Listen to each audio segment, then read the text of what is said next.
हरे कृष्ण. सर्वांचं स्वागत आहे. श्री श्री राधा गोविंद इस्कॉन मंगळुरू तर्फे घेतला जाणारा हा अभ्यासक्रम लेव्हल 2च्या अभ्यासक्रमामध्ये आपण आज अध्याय 6वाचं अध्ययन करत आहोत. प्रथम मंगलाचरणने मी सुरुवात करते. हरे कृष्ण. ओम अज्ञानतिमिरान्धस्य ज्ञानाञ्जनशलाकया चक्षुरुन्मीलितं येन तस्मै श्रीगुरवे नमः। श्रीचैतन्यमनोभीष्टं स्थापितं येन भूतले स्वयं रूप कदा मह्यं ददाति स्वपदान्तिकम्। हे कृष्ण करुणा सिन्धो दीनबन्धो जगत्पते गोपेश गोपिका कान्त राधा कान्त नमोस्तुते। तप्त कांचन गौरांगी राधे वृंदावनेश्वरी वृषभानुसुते देवी प्रणमामि हरिप्रिये। नमः ओं विष्णुपदाय कृष्णप्रेष्ठाय भूतले श्रीमते भक्तिवेदांत स्वामी इति नामिने। नमस्ते सारस्वते देवे गौरवाणी प्रचारिणे निर्विशेष शून्यवादी पाश्चात्य देशतारिणी। जय श्री कृष्ण चैतन्य प्रभु नित्यानंद श्री अद्वैत गदाधर श्रीवासादि गौर भक्त वृंद। हरे कृष्णा कृष्णा कृष्णा हरे हरे, हरे राम राम राम हरे हरे। हरे कृष्ण सर्वांना। सर्वात प्रथम आपण श्रीला प्रभुपाद यांना साष्टांग प्रणाम करूया, ज्यांनी आपल्याला समजेल अशा अगदी सोप्या शब्दामध्ये भगवद्गीता आपल्याला समजावून सांगितली। त्यांनी या साध्या सोप्या भाषेमुळे, त्यांच्या सरळ सोप्या भाषेमुळे भगवद्गीतेचं ज्ञान आपण ग्रहण करू शकलो आहोत। श्री श्री राधा गोविंद इस्कॉन मंगळुरूचे अध्यक्ष नामानिष्ठदास प्रभूजी यांना सादर प्रणाम करूया, ज्यांनी हा अभ्यासक्रम आपल्यासाठी बनवला आणि झूमद्वारे आपल्याला उपलब्ध करून दिला। अन्वय माताजींना प्रणाम करते, ज्यांनी मला भगवद्गीता शिकवली। तसेच इस्कॉनच्या पूर्ण टीमला धन्यवाद देते, ज्यांच्या सहकार्याने हा उपक्रम आपण सुरू ठेवलेला आहे। आज वर्गाला उपस्थित असणाऱ्या सर्व भक्तांना सादर प्रणाम आणि सर्वांचं परत एकदा स्वागत। तर आपण अध्याय 16वा बघतोय आणि आपण सॉरी 16वा नाही 6वा अध्याय बघतोय ध्यानयोगाचा, आणि आपण 17 श्लोक त्याच्यामध्ये पूर्ण केलेले आहेत। 17व्या श्लोक होता इथे स्क्रीनवरती आपल्याला दिसतोय, युक्त आहार विहारस्य युक्त चेष्टस्य कर्मसु युक्त स्वप्नावबोधस्य योगो भवति दुःखा। म्हणजे कृष्ण सांगतात की आहार, निद्रा, विहार हे आवश्यकतेनुसार आपल्याला करायला हवं, याचा अतिरेक होऊ देऊ नये, कारण याचा अतिरेक हा आध्यात्मिक प्रगतीमध्ये बाधा बनतो। आता कृष्ण भावनेचा स्वीकार केलेला जो साधक असतो तो या सर्व गोष्टी मर्यादित स्वरूपात करतो। आहार कसा घेतो? तो गरजेपुरता घेतो, आणि तेही अन्न प्रथम कृष्णांना अर्पण करतो आणि मग प्रसाद म्हणून ते ग्रहण करतो। शरीराला आवश्यक तेवढी 6-7 तासाची झोप तो घेतो, उगीच झोपेमध्ये व्यर्थ वेळ वाया घालवत नाही। तसंच विहार म्हणजे कर्मणूक ज्याला म्हणतात, तोही तो कृष्ण भावनेशी जोडलेली असते त्याची, म्हणजे तो विविध स्थळी जेव्हा भेट देतो, तिथे तो मंदिरांमध्ये जातो, तिथे काही उत्सव असतील तर त्यांच्यामध्ये तो भाग घेतो, संत महात्म्यांना तिथे आवर्जून तो भेटतो, मंदिरामध्ये जे दैनंदिन कार्यक्रम होत असतात, भागवत कथा इत्यादी, याच्यामध्येही तो सहभागी होतो। अशा प्रकारे सर्व गोष्टी तो कृष्णांच्या संबंधित असलेल्या सर्व गोष्टी करतो। ज्या गोष्टी कृष्ण भावनेशी असंबंधित आहेत अशा गोष्टी करण्याचा तो टाळतो, आणि याचा परिणाम काय होतो तर मन आणि इंद्रिय त्याची संयमित होऊ शकतात, जी आता आध्यात्मिक प्रगतीला त्याला सहाय्यक होतात। दुसरी महत्वाची गोष्ट बघा, आपण ह्या भागामध्ये बघितली, ह्या 16-17 श्लोक जे आपण बघितले त्याच्यामध्ये तात्पर्यामध्ये श्रीला प्रभुपाद आपल्याला काही एक विशेष गोष्ट सांगतात। आता ती म्हणजे मन आणि इंद्रिय संयमित करण्यासाठी हा ध्यानयोगी एकांत स्थळाची निवड करतो, यम नियम यांचं काटेकोरपणे तो पालन करतो, आसन प्राणायाम याचा सराव करतो, प्रत्याहाराचं पालन करतो, आणि त्यावेळेला मग तो प्रगत अवस्था जी आहे या अष्टांग योगाची, ज्याला आपण योगारूढ स्थिती म्हटली, तिथे तो पोचू शकतो। योगारूढ स्थितीमध्ये धारणा, ध्यान आणि समाधी हे करत तो आता ध्येय गाठतो, त्याचं अंतिम ध्येय। आता हा जो ध्यान योगाचा मार्ग आहे हा अत्यंत कठोर आहे. यम नियम यांनी बनलेला आहे आणि ते अतिशय काटेकोरपणे पाळावे लागतात. क्रमशः प्रगती होणारा हा मार्ग आहे, ज्याला वेळ पण लागू शकतो. तर श्रीला प्रभुपाद आपल्या तात्पर्यामध्ये समजावून सांगतात की ध्यानयोग आणि भक्तियोग यांनी गाठायचं ध्येय हे एकच आहे. पण जिथे ध्यानयोग आचरण करायला हा अत्यंत कठीण आहे, तिथेच भक्तियोग कसा आहे, अत्यंत सहज सुलभ आहे आणि सोपा आहे. कृष्णांबरोबर जोडून घेणं हे किती सोपं आहे हे आपल्याला समजू शकतं. आणि हे घेतल्याने आपलं जे अंतिम ध्येय आहे ते आपण सहजगत्या गाठू शकतो. पण ध्यानयोगाचा मार्ग मात्र असा नाही, अत्यंत क्लिष्ट आहे आणि अवघड आहे. तर आता आपण 18व्या श्लोकापासून आज सुरुवात करूया.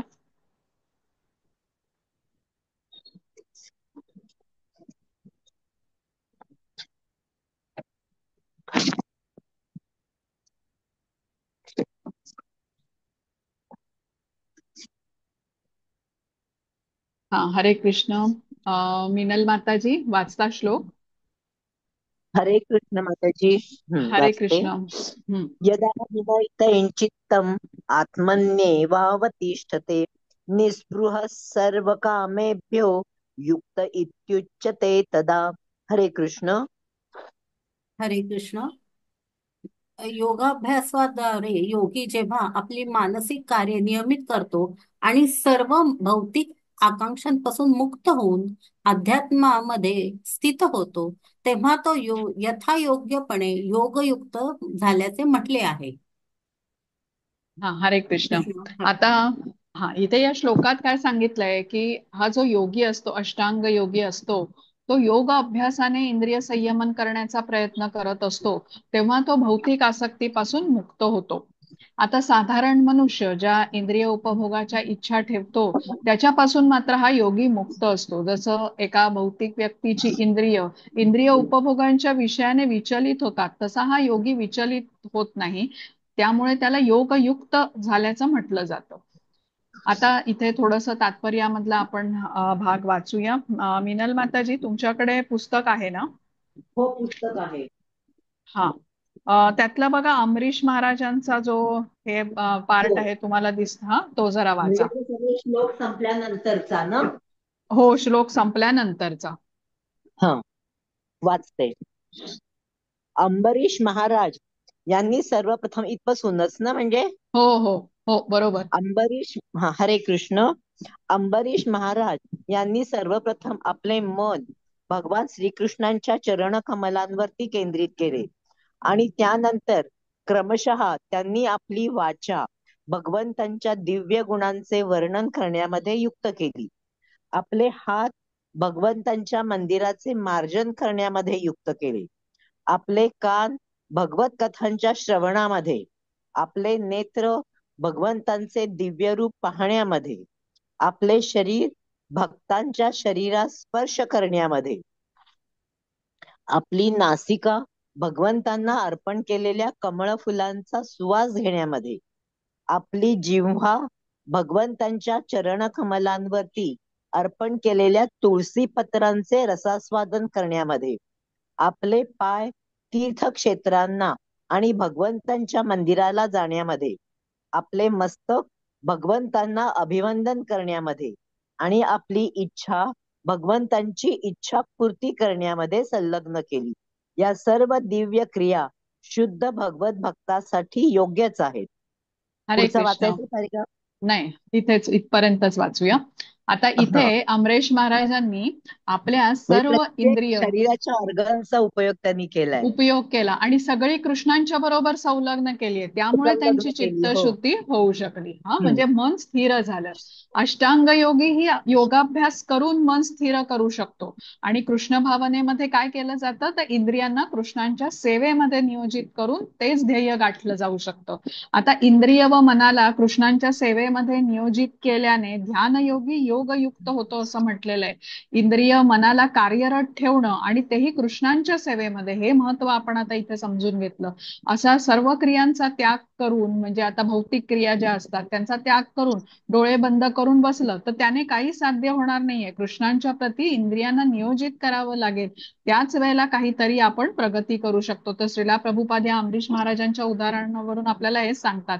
आता योगी आपल्या मनाला नियंत्रणात ठेवतो योगाभ्यासाद्वारे, आणि तेच कार्य कृष्ण भावना भावित व्यक्ती आपली इंद्रिय आणि मन कृष्णांच्या बरोबर जोडून घेतल्याने आपली इंद्रिय आणि मन नियोजित करू शकतो. तर ह्या दोन्ही मधला हा फरक आहे. आता आपण काय बघतोय की ध्यान योगाचा मार्ग आणि भक्ती योगाचा मार्ग, त्याच्यामध्ये भक्ती योगाला श्रेष्ठ म्हटलेलं आहे आणि मार्गही सोपा म्हटलेला आहे. आता इथे तुलना करून आपण हे समजून घेऊया. तसंच आता 19व्या श्लोकामध्ये पण आपल्याला हेच सांगितलंय. बघू आपण. हा, वाचा माताजी. हरे कृष्ण. हरे कृष्ण. यथा दीपो निवातस्थो नेंगते सोपमा स्मृता योगिनो यत चित्तस्य युञ्जतो योगमात्मनः. हरे कृष्ण. हरे कृष्ण. जेथे वाऱ्याचे संचलन नाही त्या ठिकाणी ज्याप्रमाणे दीप संथपणे तेवत राहतो, त्याप्रमाणे संयमित मनाचा योगी आत्मतत्वावरील आपल्या ध्यानामध्ये सदैव स्थिर राहत असतो. हरे कृष्ण. हरे कृष्ण. आता इथे जशी पणतीमधली ज्योत असते, वारा नसेल तिथे स्थिरपणे संथपणे जळत असते, तसंच या योग्याचं ध्यान कृष्णांच्या कमलचरणी स्थिर असतं. अविचलितपणे तो कृष्णांवरती लक्ष केंद्रित करू शकतो असं म्हटलेलं आहे. म्हणजे आता ही स्थिती कुठली आहे? ध्यानाची स्थिती आहे, अविचलित एकाग्रता. हे आपण शिकून घेतलेलं आहे. धारणा कशी आहे? धारणा ही ध्यानाच्या आधीची स्थिती होती, जिथे ही एकाग्रता काही काळ टिकणारी असते. पण ध्यान म्हणजे ही स्थिती टिकून राहते. जशी आता पणतीमधली ज्योत आहे, ती जिथे वारा नाहीये तिथे संथपणे जळत असते, तसाच हा योगी ध्यान या स्थितीमध्ये टिकून राहतो. वारा नाहीये त्यामुळे न हलता जशी संथपणे ती ज्योत तेवत असते, तसंच या योगीच्या मनामध्ये इतर कुठलेही विचार किंवा डिस्ट्रॅक्शन्स जे असतात ते नसल्यामुळे तो ध्यानस्थ राहतो आणि अशा स्थितीमध्ये अविचलित राहू शकतो. या स्थितीला ध्यान म्हटलेलं आहे. आता इथे महत्वाचं आपण काय शिकून घेतोय की हे ध्यान कोणावरती एकाग्रित आहे? तर कृष्णांवरती एकाग्रत आहे. कुठल्या बिंदूवरती, प्रकाशावरती किंवा शून्यावरती एकाग्र नाहीये. कृष्णांच्या कमलचरणांवरती हे स्थिर आहे ध्यान, म्हणून हे टिकलेलं आहे. हा महत्वाचा भाग आहे. आता 20 ते 23 हे श्लोक एकत्र आहेत माताजी. हरे कृष्ण. एकत्रच वाचते मग ते सगळे. हो, एकत्रच वाचा. हो. हरे कृष्ण. यत्रो परमते चित्तै निरुद्धं योग सेवया यत्र चैवात्मनात्मानं पश्यन्नात्मनि तुष्यति सुखमात्यन्तिकं यत्तद् बुद्धिग्राह्यमतीन्द्रियं वेत्ति यत्र न चैवायं स्थितश्चलति तत्त्वतः यल्लब्ध्वा चापरं लाभं मन्यते नाधिकं ततः यस्मिन् स्थितो न दुःखेन गुरुणापि विचाल्यते तं विद्या दुःख संयोग वियोगं योग संज्ञितम्.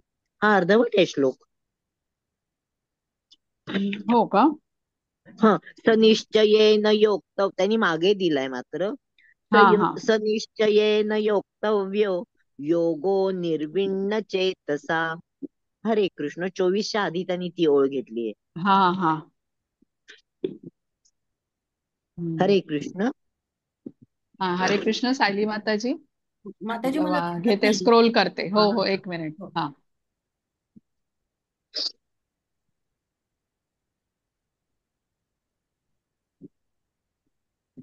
हा, हा.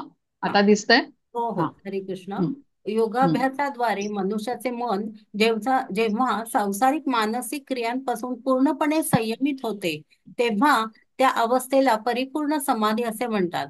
या समाधी अवस्थेचे लक्षण आहे की यामुळे मनुष्य विशुद्ध मनाद्वारे आत्म्याचे अवलोकन करण्यात आणि आत्म्यामध्ये संतुष्ट होण्यात व आनंद प्राप्त करण्यात समर्थ होतो.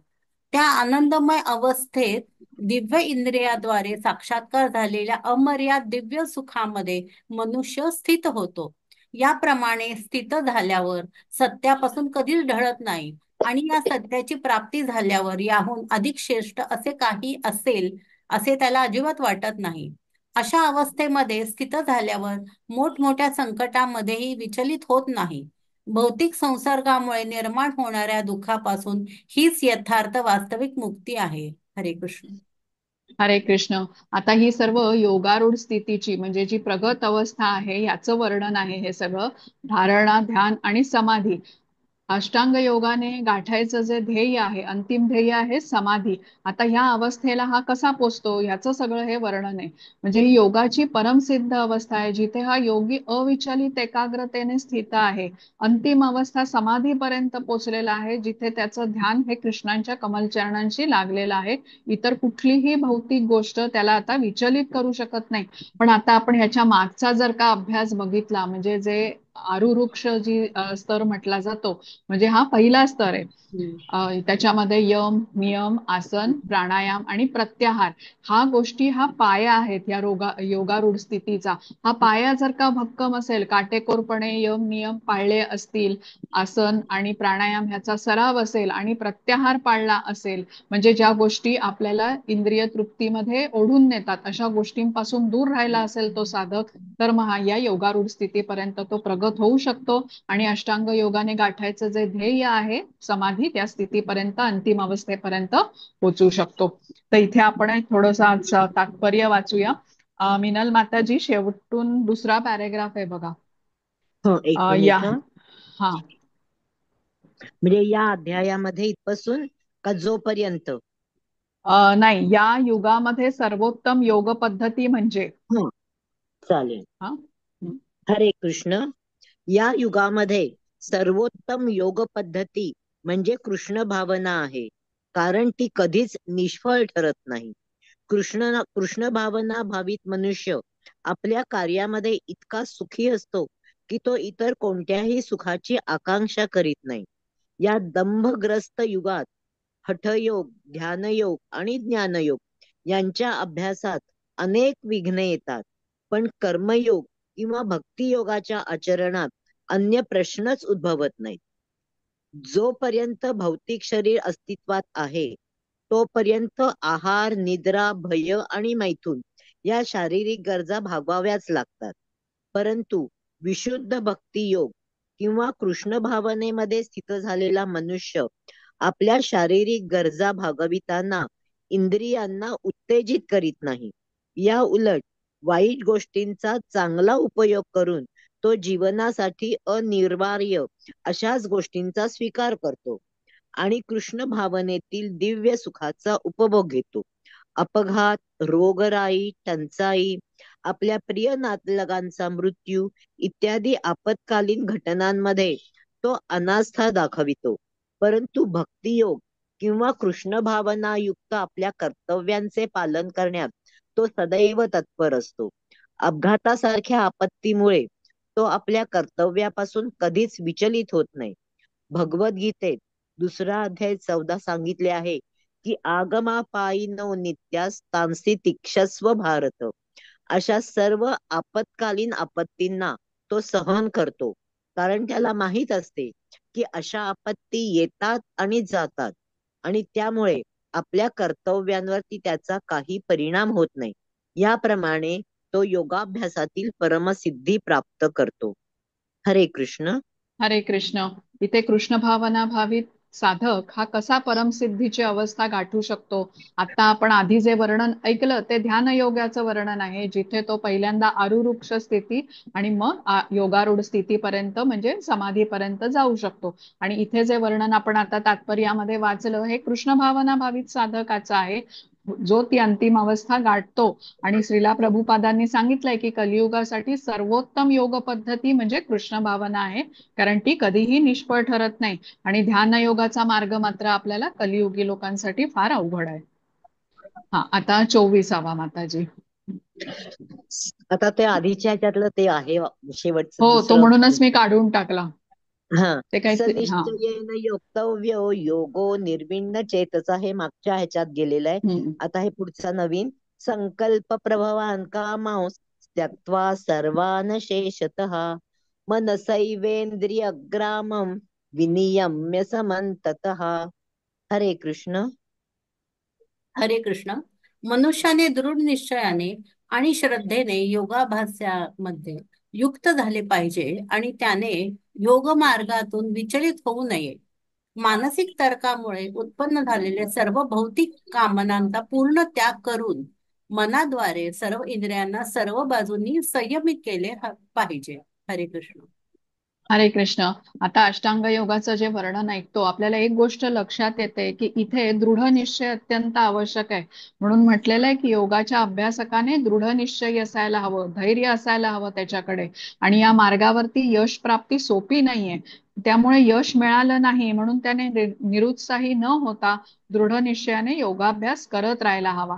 ध्येय निश्चित असेल तर ध्येयाकडे म्हणजे गाठायचं आहेच, तर त्याच्यासाठी प्रयत्न करायला हवे. ध्येयाकडे वाटचाल घडवून आणण्यासाठी ज्या बाधा आहेत त्याच्या कडे विचलित होऊन उपयोग नाही. ध्येय गाठताना ज्या गोष्टी विचलित करतात त्या प्रयत्नपूर्वक निग्रहाने त्याला दूर केल्या पाहिजेत. म्हणजे परत दृढ निश्चय इथे आला.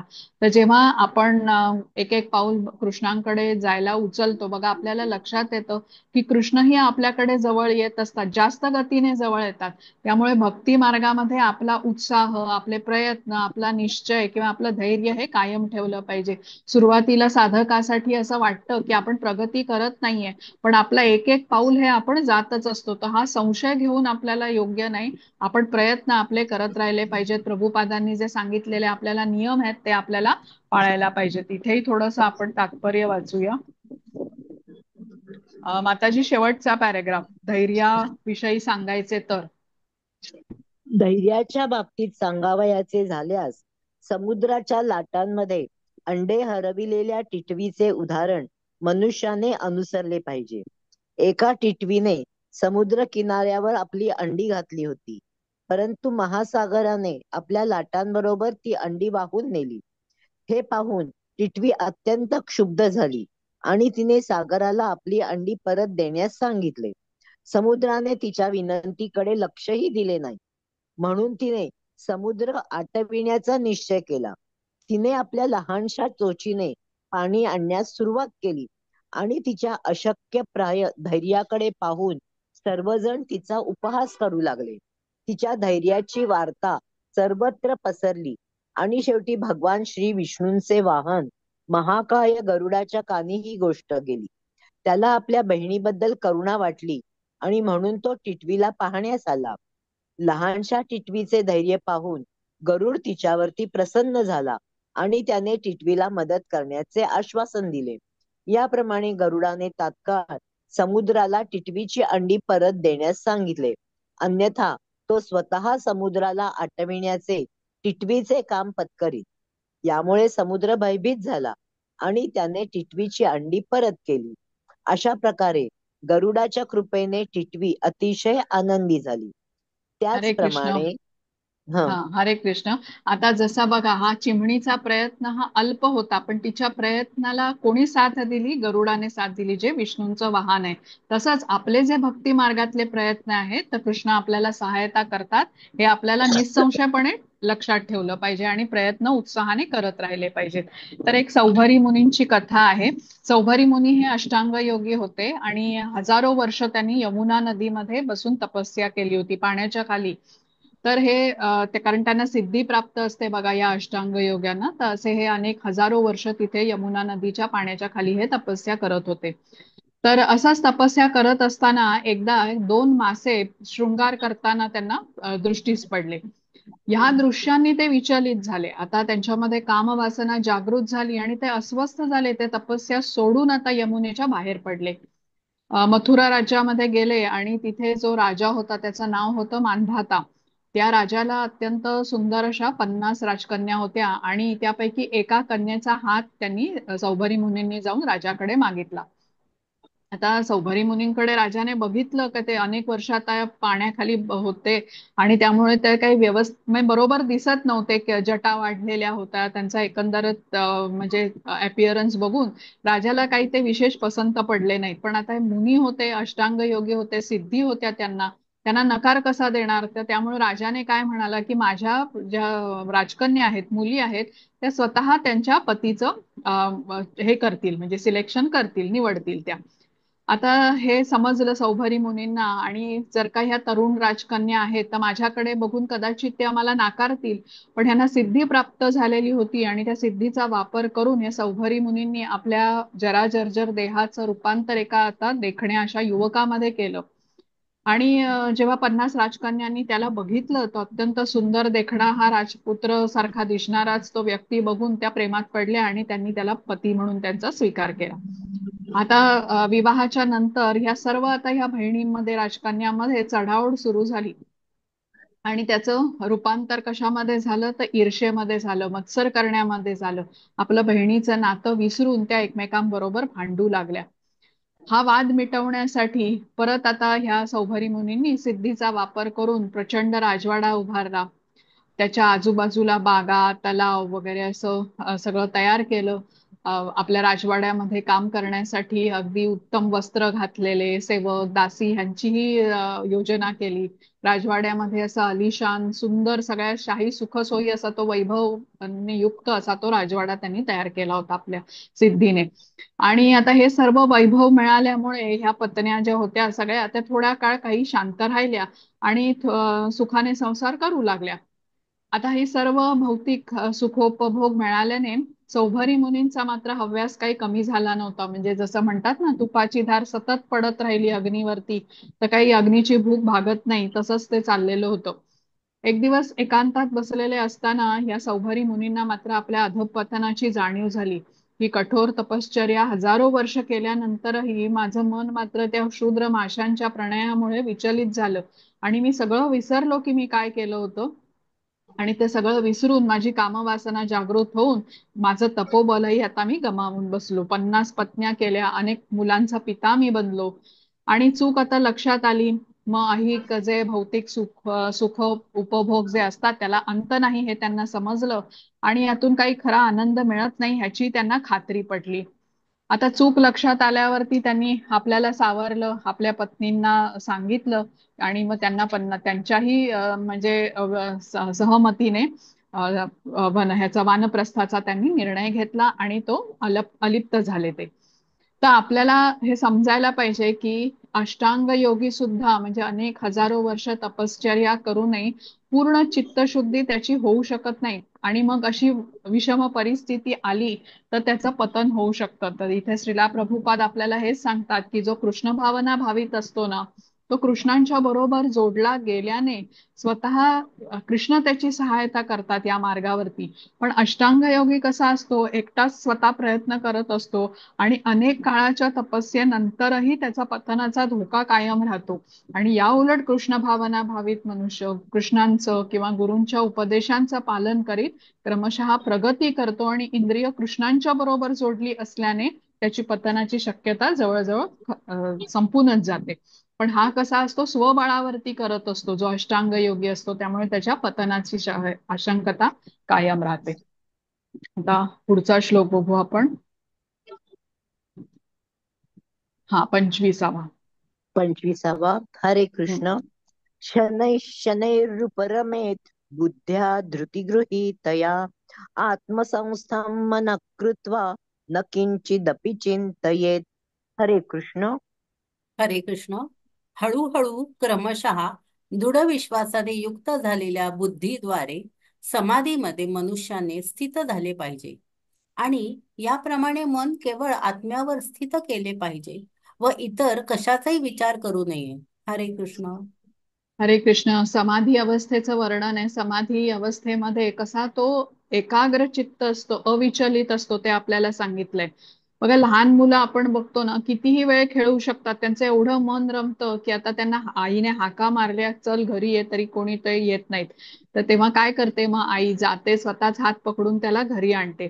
आपण तो किती वेळ मात्र खेळू शकतो जर का आईने बोलवलं नाही तर जेव्हा आई आणते घरी त्याला सांगते हात पाय धु आणि आता अभ्यासाला बस, आणि असं रोज करते ती, तेव्हा मग नियमितपणे अभ्यासाला बसण्याची त्याची सवय लागते, ज्याचा पुढे फायदा त्याला होतो अभ्यासामध्ये. हळूहळू त्याला गोडी निर्माण होते आणि मग तो प्रगती पण करतो. तसंच आपलं मन आहे बघा, एकसारखं इथे तिथे जात असतं, स्थिर नसतं ते मन. तर हे स्थिर करण्यासाठी आपल्याला कृष्ण भावना मदत करते. मनाला नियंत्रण करण्याचं कार्य बुद्धी करत असते.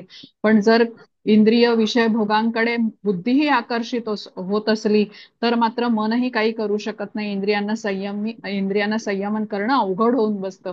तर त्यासाठी प्रत्याहाराचं महत्व सांगितलंय की ज्या इंद्रिय तृप्तीच्या योजना बनवण्यामध्ये आपली बुद्धी सहायता करते अशा ह्या इंद्रिय विषयांपासून दूर राहायला प्रत्याहार म्हटलेला आहे. आणि अष्टांग योगाच्या ज्या सगळ्या पायऱ्या आहेत सुरुवातीच्या, ज्या आरुरुक्ष स्थिती म्हणतात, धारणा, आणि तो पाया म्हटला जातो, आणि पुढे मग ज्या स्थिती आहे धारणा, ध्यान आणि समाधी, जिथे योगारूढ स्थिती आहे, त्याच्यासाठी हा पाया खूप महत्वाचा आहे. प्रत्याहार त्याच्यासाठी सगळ्यात महत्वाचा मानला जातो.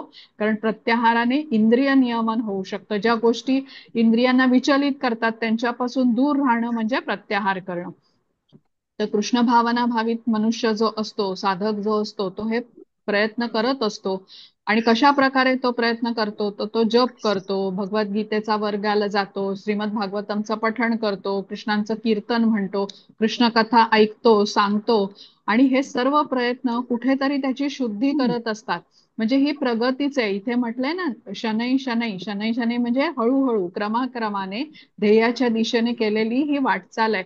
तर त्यासाठी कुठलाही संशय न बाळगता आपल्याला कृष्ण भावना भावित कार्याचे प्रयत्न मात्र हे करत राहिले पाहिजेत. आपण प्रगतीमध्ये एक एक पाऊल पुढे जातच असतो, हे आपल्याला विश्वास ठेवला पाहिजे.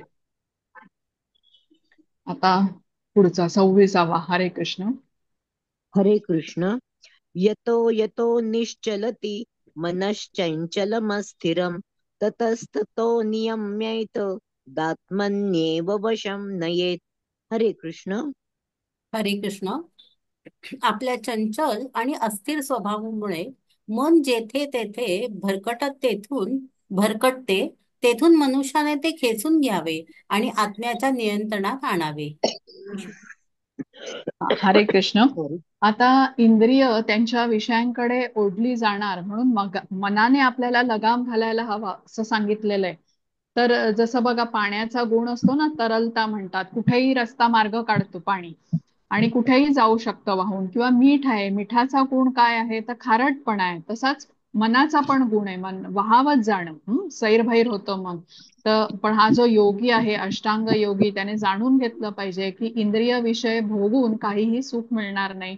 म्हणून मनाला तिथून ओढून घेतलं पाहिजे. तर इथे लक्षात ठेवूया की भगवंतांवरती मन लावलं आणि लागलं असं होणार नाहीये. कारण मन, आपण कसं म्हटलं, अस्थिर आहे. वारंवार या मनाला दुसरीकडून खेचून कृष्णांवरती केंद्रित करत राहण्याचा प्रयत्न आपल्याला करावा लागेल. तर जसं घोड्यांना नियंत्रणात ठेवण्यासाठी दोरीने खेचावं लागतं, तसंच मनाला बळजबरीने वारंवार दुसरीकडून खेचून कृष्णांवरती वळवावं लागेल. तर ही शक्ती बुद्धीकडून मिळू शकते. मनावरती नियंत्रण बुद्धीच ठेवू शकते. इथे आपण आधीचा जो 17वा श्लोक बघितला होता, युक्त आहार विहारस्य, आधीच्या सेशनमध्ये, त्यामध्ये आपण झोपेचं महत्व समजून घेतलं होतं बघा. की ज्या वेळेला झोप पुरेशी असेल तर त्यावेळेला बुद्धी योग्य प्रकारे कार्य करू शकते आणि मग मनाचं नियंत्रणही ती करू शकते. आणि बुद्धीला ज्ञानाची जोड हवी. श्रीमद भागवतम, भगवद्गीता, श्रीला प्रभुपाद यांची पुस्तकं ही वाचायला हवी, ज्याने आपली बुद्धी आपण सबळ करू शकतो. योग्य अयोग्याची जाण त्या बुद्धीला येते. आणि बुद्धी जर का सबळ नसेल तर मात्र ती मनाच्या आहारी जाते. आता आपण शास्त्रांमध्ये वाचतो बघा की भोग करून काही सुख मिळत नाही.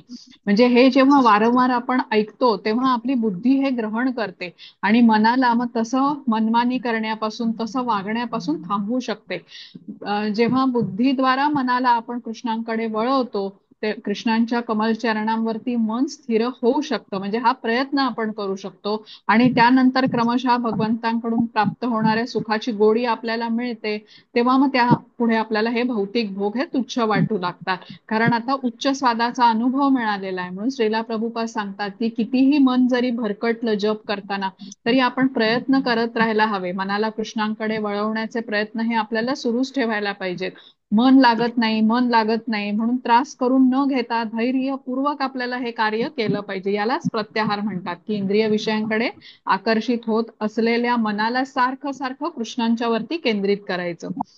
म्हणजे आपल्याला हे सांगितलेलं आहे की एक ड्युटी म्हणून आपल्याला जप करायचा नाहीये की मला 16 माळा करायच्या आहेत म्हणजे एकदाच्या करून संपवल्या असं नाही, तर लक्षपूर्वक आपल्याला मनाच्या हालचालीवरती लक्ष ठेवून हा जप करणं आवश्यक आहे.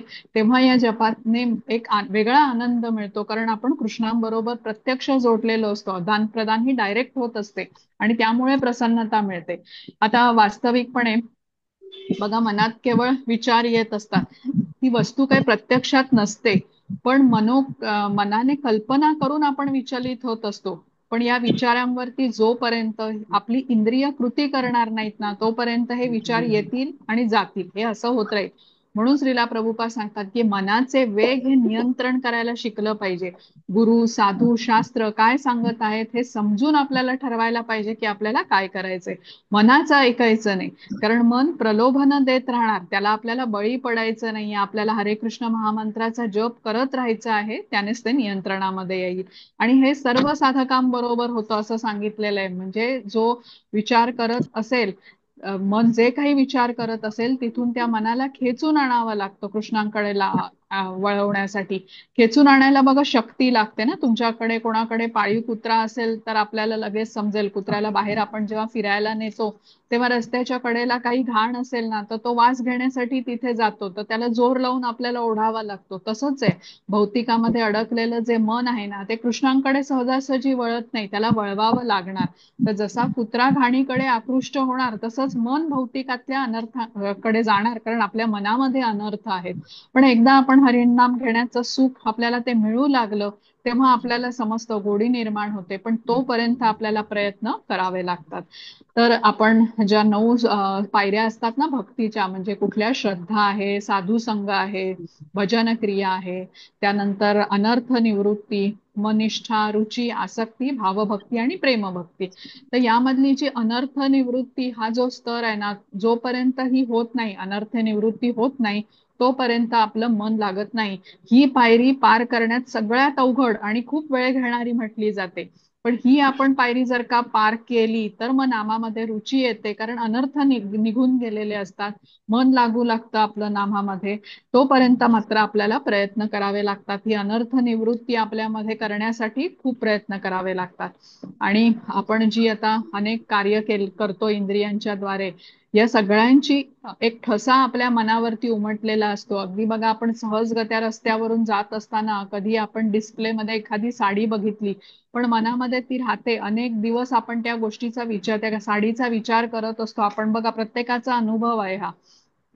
तर हा इम्प्रेशन्स जी असतात ना, ती केव्हा आणि कधी परत येऊ शकतील मनात, ह्याबद्दल आपण काही सांगू शकत नाही. तर त्यासाठी आपल्याला मनामध्ये आपण काय गोष्ट घेतो ह्याच्यावरती आपल्याला विचारपूर्वक आपण घेतली पाहिजे. जसं आता बघा, सिग्नलला आपण उभ्या असतो ना, अनेक गाड्या आजूबाजूला असतात, आपण आपल्या गाडीवरती लक्ष ठेवतो, सगळीकडे काही लक्ष देत नाही. तसंच मनामध्ये असं म्हटलं जातं, हजारो विचार दिवसामध्ये मनामध्ये येतात आपल्या.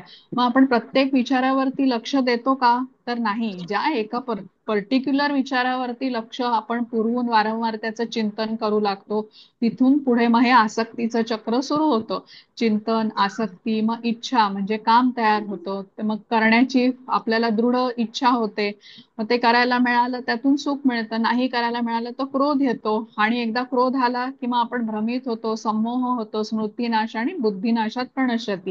हे सगळं आसक्तीचं चक्र आपल्याला माहितीये. तर आपल्याला प्रयत्न केला पाहिजे त्यासाठी की जप करताना मन जरी लागलं नाही तरी समजावून परत आणायचंय, कृष्णांवरती केंद्रित करायचंय.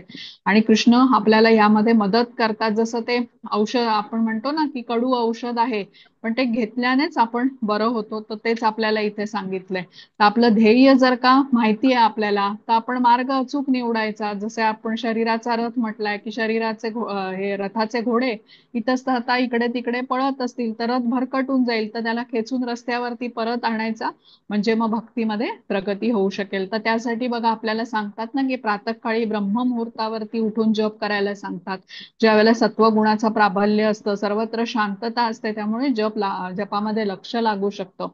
आता एखादा ज्या वेळेला म्हणजे मग सूर्योदय होतो, रजोगुणाचा प्रभाव वाढतो, त्यावेळेला सर्वत्र हालचाल सुरू होते आणि मग आवाज सुरू होतात. तर हे सगळं मग सुरुवात झाली की आपलं लक्ष लागणं अजूनच अवघड बनतं. तर त्यामुळे भोगामध्ये जोपर्यंत मन अडकलेलं आहे, अनर्थ निवृत्ती झालेली नाहीये, तोपर्यंत मन हे स्थिर नसणार आहे भगवंतांवरती. त्याच्यासाठी आपल्याला दृढव्रत असलं पाहिजे, म्हणजे दृढ निश्चयी असलं पाहिजे. भरकटलेल्या मनाला वारंवार आणून भगवंतांच्या वरती स्थिर करण्याचा प्रयत्न केला पाहिजे. तर हे जे सगळं वर्णन आहे ना, हे प्रगत स्टेजचं म्हणजे योगारूढ स्थितीचं वर्णन आहे, जी योगाची प्रगत अवस्था आहे. आणि त्या स्थितीमध्ये भौतिक भोग किंवा इच्छा राहत नाही त्या योगीच्या मनामध्ये. तर जसं आपण म्हटलं ना की आई त्या मुलाला कान पकडून घरी आणते की नाही बस आता अभ्यासाला, तसंच आपल्याला ह्या मनावरती करायला पाहिजे. म्हणजे प्रयोग करायचा आहे, त्याने हे चंचल निश्चल जे मन आहे ते विचलित होणार नाही. कारण म्हटलंय ना, यतो यतो निश्चलती मन चंचलम चंचलम अस्थिरम. म्हणूनच हरे कृष्ण महामंत्राचा जप करायला आपल्याला श्रीला प्रभुपाद सांगतात. आणि याचं उदाहरण म्हणजे ध्रुव महाराजांचं सांगितलं जातं बघा. त्यांनी ओम नमो भगवते वासुदेवाय हा मंत्राचा जप करून योगसिद्धी प्राप्त केलेली होती. तर असा हा जो अष्टांग योगी असतो तो इंद्रियांना पूर्णपणे नियंत्रित करू शकतो आणि ही जी परमसिद्धीची अवस्था आहे, अंतिम टप्पा समाधीचा, तो प्राप्त करून आनंद मिळवू शकतो. आता 27वा. हा, हरे कृष्ण. हरे कृष्ण. प्रशांत मनसं येनं योगिनं सुखमुत्तमम् उपैति शांत रजसं ब्रह्मभूतमकल्मषम्. हरे कृष्ण. हरे कृष्ण. ज्या योगी मनुष्याचे मन माझ्यावर स्थिर झाले आहे, त्याला निश्चितच दिव्य सुखाची परमावधी प्राप्त होते. तो रजगुणाच्या पलीकडे असतो. त्याला ब्रह्माशी असलेले गुणात्मक स्वरूपाचा साक्षात्कार होतो आणि याप्रमाणे तो आपल्या पूर्वकल्प अ, पूर्वकर्म फलांपासून तो मुक्त होतो. हरे कृष्ण. हरे कृष्ण. बघा, आतापर्यंत आपण समजून घेतलं की मनाचे गुणधर्म. मन कसं आहे? चंचल आहे, सहज विचलित होणार आहे, अस्थिर आहे. त्यामुळे ते कुठल्या एका गोष्टीवरती स्थिर राहत नाही, सारखं इथे तिथे भटकतं. पण हा अष्टांग योगी जो पूर्णपणे इंद्रिय संयमन करू शकला आहे, त्याचं मन कसं असतं याबद्दल इथे सांगितलेलं आहे. तर भौतिकापासून अनासक्त असा हा अष्टांग योगी कृष्णांच्या दिव्य सेवेमध्ये स्थित असतो. त्याचं मन कृष्णांच्या कमलचरणांवरती स्थित असतो आणि त्यामुळे तो शांत असतो. प्रशांत मनसम म्हटलेला आहे. दुसरा शब्द आहे शांत रजसम. शांत रजसम म्हणजे ज्याचा रजोगुण शांत झालेला आहे. रजोगुणाचा आपल्याला माहिती आहे गुणधर्म की असंख्य भौतिक इच्छा असतात आणि त्या पूर्ण करण्यासाठी सारखी धडपड असते. त्यामुळे रजोगुणातलं मन हे अत्यंत अस्थिर असतं. जोपर्यंत रजोगुणातून मुक्त होत नाही तोपर्यंत मनाला शांतता मिळणं शक्यच नाही. तर जेव्हा असा हा योगी कृष्ण कमल चरणांवरती मन स्थिर करतो तेव्हा सर्व पापांपासून तो मुक्त होतो. म्हणून अकल्मषम असा म्हटलेला आहे शब्द. आणि त्याला दिव्य सुखाची परमावधी प्राप्त होते, म्हणून सुखम उत्तमम असं म्हटलेलं आहे. तर योगी जेव्हा योगाभ्यास सुरू करतो, म्हणजे योगाची जी प्रारंभिक अवस्था आहे ज्याच्यामध्ये मन आणि इंद्रिय संयमित करण्यासाठी त्याला खूप प्रयत्न करावे लागतात. जणू त्याचं मायेबरोबर युद्ध सुरू असतं, कारण भौतिकाकडेही त्याचं आकर्षण असतं आणि कुठेतरी त्याला ते ध्येय गाठण्याची पण त्याला ओढ असते. तर या अवस्थेमध्ये तो अत्यंत कठोर प्रयत्न करावे लागतात त्याला. जसा हा योगी प्रयत्न करता करता मग प्रगती करतो, योगाच्या प्रगत स्थितीपर्यंत पोचतो, तेव्हा त्याची मन आणि इंद्रिय ही सहजपणे संयमित होऊ शकतात. त्याचं मन कृष्णाच्या कमलचरणांवरती स्थिर असल्याने आता त्याला गोडी असते भक्तीची. आणि आता हा योगी सतत कृष्णांचे विचार किंवा स्मरण त्याला असतं आणि एका दिव्य आनंदाची अनुभूती आंतरिकरित्या तो घेत असतो. बाह्य परिस्थिती कशी का असेना, आतून आनंद मिळत राहिल्याने तो स्थिर असतो. आता सर्वसाधारण मनुष्याचं कसं असतं बघा, तो आनंद बाहेर शोधत असतो. नातेवाईक आहेत, मित्रमंडळी आहेत, यांना भेटण्यामध्ये, कुठे सहलीला जाण्यामध्ये किंवा कुठल्या तरी रेस्टॉरंटमध्ये जाऊन विविध पदार्थ खाण्यामध्ये, सिनेमा नाटक इत्यादी बघण्यामध्ये आनंद शोधत असतो. पण या योगीला हा आनंद आतूनच प्राप्त होत असतो आणि आनंद मिळण्यासाठी त्याला त्यासाठी इथे तिथे जावं लागत नाही, अनेक गोष्टी कराव्या लागत नाहीत भौतिकामधील व्यक्तीसारख्या. तर इथे हे प्रगत एका योगीचं लक्षण आपल्याला सांगितलेलं आहे. हे जाणून आता ही लक्षणं समजून आपण हे समजू शकतो की एखाद्या भक्ताने प्रगती केली आहे की नाही. भक्ताचं मन जर का कृष्ण कमल चरणी स्थित झालं असेल तर त्याला आनंदाची प्राप्ती होत असते. त्यामुळे भौतिकांमधून जो मिळणारा आनंद असतो ना, ते शोधण्याची त्याला गरज भासत नाही. तर ही प्रगत अवस्था आहे, ह्याची आपण केवळ कल्पना करू शकतो, म्हणजे आपण हे वाचून समजू शकतो. आणि या अवस्थेला ब्रह्मभूत अवस्था असं म्हटलेलं आहे, ज्यामध्ये भगवंतांच्या दिव्य सेवेमध्ये तो स्थित असतो. मन भगवंतांच्या चरणकमलांवरती आहे, निरंतर युक्त आहे तो अशा सेवेमध्ये. तर अशा ह्या अवस्थेत त्याला ब्रह्माशी असलेल्या गुणात्मक एकरूपतेचा साक्षात्कार होतो. आपला आत्मा हा भगवंतांचा म्हणजे ब्रह्मांचा गुणात्मक अंश आहे, हे त्याला ह्याची जाणीव होते.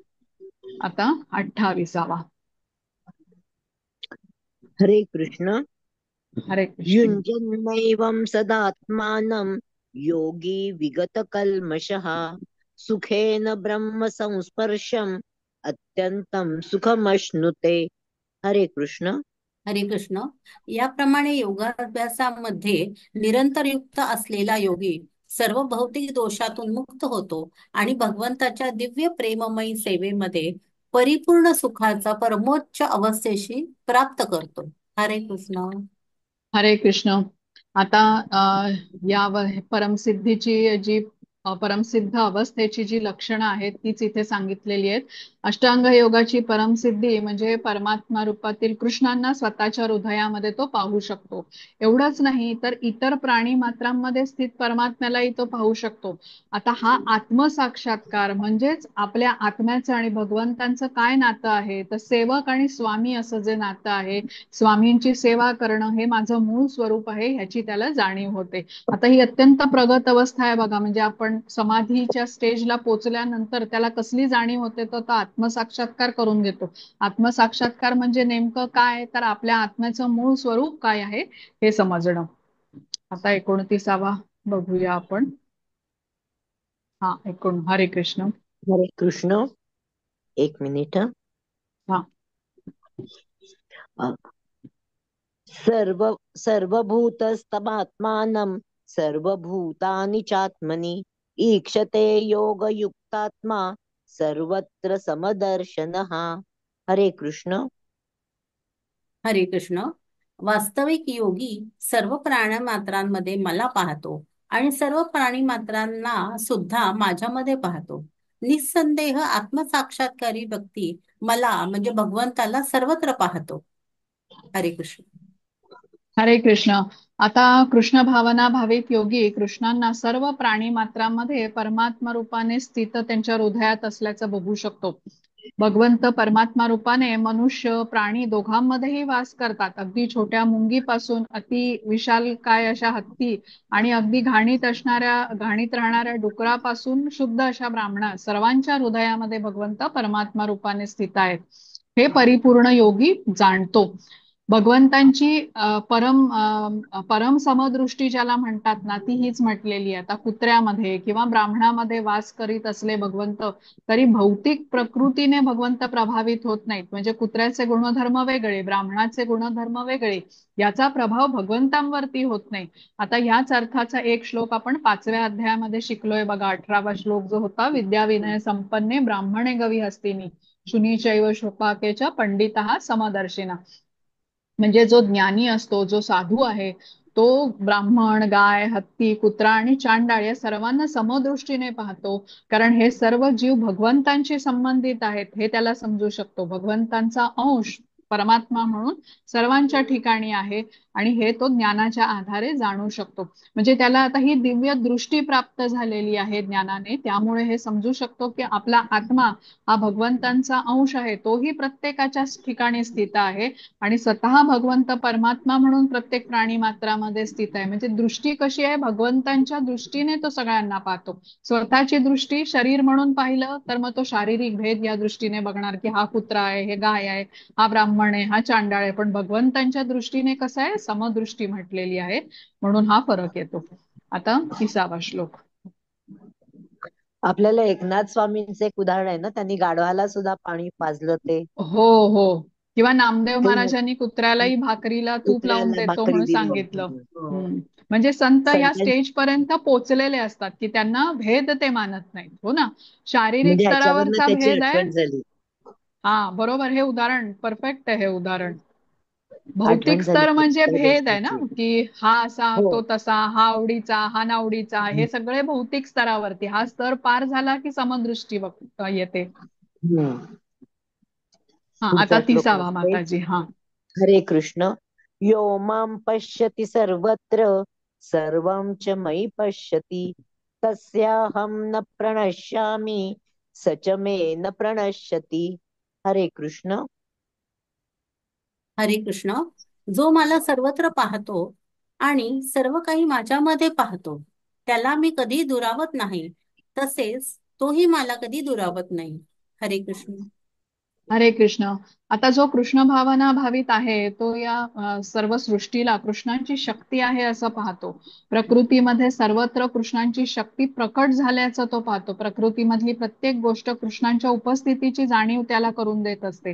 कृष्ण या सर्व गोष्टींचे स्वामी आहेत. त्यांच्याशिवाय कुठली गोष्ट अस्तित्वात राहूच शकत नाही हे ज्ञान त्याला असतं. त्यामुळे कृष्णांच्या प्रेममय भक्ती सेवेमध्ये तो लीन होतो. कृष्ण हे स्वामी आहेत आणि सर्व गोष्टींचे निर्माता आहे त्याचं पूर्ण ज्ञान त्याला असतं. आणि तो जे काही करतो ते कृष्णांच्या आनंदासाठी करत असतो. आणि अशा प्रकारे भगवंत आणि भक्त यांचा संबंध कसा अगदी जवळचा आणि प्रेमाचा संबंध असतो. आणि या अवस्थेमध्ये भगवंत भक्ताच्या दृष्टी आड होत नाहीत. सतत स्मरणात असतात बघा ते भक्ताच्या. आणि भक्तही भगवंतांच्या दृष्टी आड होत नाही, हेही विशेष आहे. तर ही स्थिती म्हणजे अष्टांग योगाचं रूपांतर आता विशुद्ध भक्तामध्ये झालेलं आहे हे आपण समजू शकतो. आता जसं आपण मगाशी म्हटलं, ध्रुव महाराजांचं उदाहरण घेतलं की ओम नमो भगवते वासुदेवाय या मंत्र वापरून त्यांनी अष्टांग योगाची सिद्धी केलेली होती. तर हे ध्रुव महाराज अष्टांग योगीच होते आणि अगदी काय 5 वर्षाचे असताना वनामध्ये गेले होते बघा. जप करू लागले ते. कृष्णांवरती ध्यान एकत्रित केलं त्यांनी. आणि प्रथम कसं जे काही मिळत होतं वनामध्ये ते खाऊन ते राहत होते. कधी फळं खाल्ली, कधी कंदमुळं खाल्ली. त्यानंतर तेही सोडून देऊन जमिनीवरती पडलेली सुकी पानं खाऊन ते राहू लागले. मग त्यानंतर त्यांनी तेही सोडून देऊन केवळ पाणी पिऊन राहिले कित्येक दिवस. आणि त्याच्यानंतर केवळ प्राणवायूवरती ते राहिले आणि सतत ध्यान करत होते. कृष्णांच्या चरणांवरती स्थिर होते आणि हृदयामध्ये स्थित परमात्म्याचं दर्शन त्यांना आता झालं. म्हणजे ते समाधीच्या स्थितीपर्यंत ते पोहोचले. आणि मग अचानक त्यांना ते दर्शन होईना. आणि आतापर्यंत कृष्णांचं दर्शन होत होतं आणि आता का होत नाही म्हणून ते विचलित झाले. आणि त्यांनी डोळे उघडले. डोळे उघडल्यावरती त्यांना चतुर्भुज रूपामध्ये समोर आपल्या श्री विष्णू दिसले. प्रसन्न झाले त्यांच्यावरती. आणि तुला काय पाहिजे ध्रुव म्हणून त्यांनी विचारलं होतं. वरदान दिलं तेव्हा ध्रुव लोक बहाल केला होता. आपल्याला ही गोष्ट माहिती आहे. तर अशा प्रकारे अष्टांग योगाचं रूपांतर एका शुद्ध भक्तामध्ये होतं. जो शुद्ध भक्त सतत कृष्णाच्या चरणी लीन असतो आणि कृष्णांची कृपादृष्टी सतत त्याच्यावर पडत असते. आपण म्हटलं ना, अंतिम टप्पा हा भक्ती योगच आहे. मग तुम्ही कर्मयोगाने जा, ज्ञानयोगाने जा किंवा अष्टांग योगाने जा, भक्ती योग केल्याशिवाय तुम्हाला कृष्णांच्या बरोबर जोडून घेता येणार नाही. कृष्णांची प्राप्ती होणार नाही. तर आता ही सगळी उदाहरणं बघा, कसा तो शुद्ध भक्त झाला. त्याने सुरुवात कुठून केली होती? हृदयातल्या परमात्म्याला प्राप्त करण्याची. आणि तिथून करता करता त्याचं शुद्धीकरण झालं आणि तो आता शुद्ध भक्त बनला. 31वा श्लोक. हरे हा. कृष्ण. हरे कृष्ण.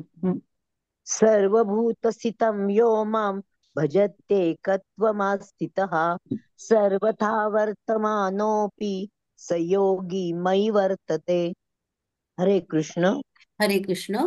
जो योगी मी आणि परमात्मा अभिन्न असल्याचे जाणून परमात्म्याच्या भक्तिपूर्ण सेवेमध्ये युक्त होतो, तो सर्व परिस्थितीत माझ्यामध्ये सदैव निवास करतो. हरे कृष्ण. हरे कृष्ण. आता जो योगी परमात्म्याच्या सेवेमध्ये युक्त असतो त्याच्यात कुठले गुण येतात हे या श्लोकामध्ये सांगितलंय. हृदयात स्थित परमात्म्यावरती ध्यान करीत असलेल्या योगाला कृष्णांच्या चतुर्भुज रूपाची अनुभूती होते. माझ्या आणि इतर सर्वांच्या हृदयामध्ये स्थित एकच परमात्मा म्हणजे कृष्ण आहेत हे त्याला समजू शकतं.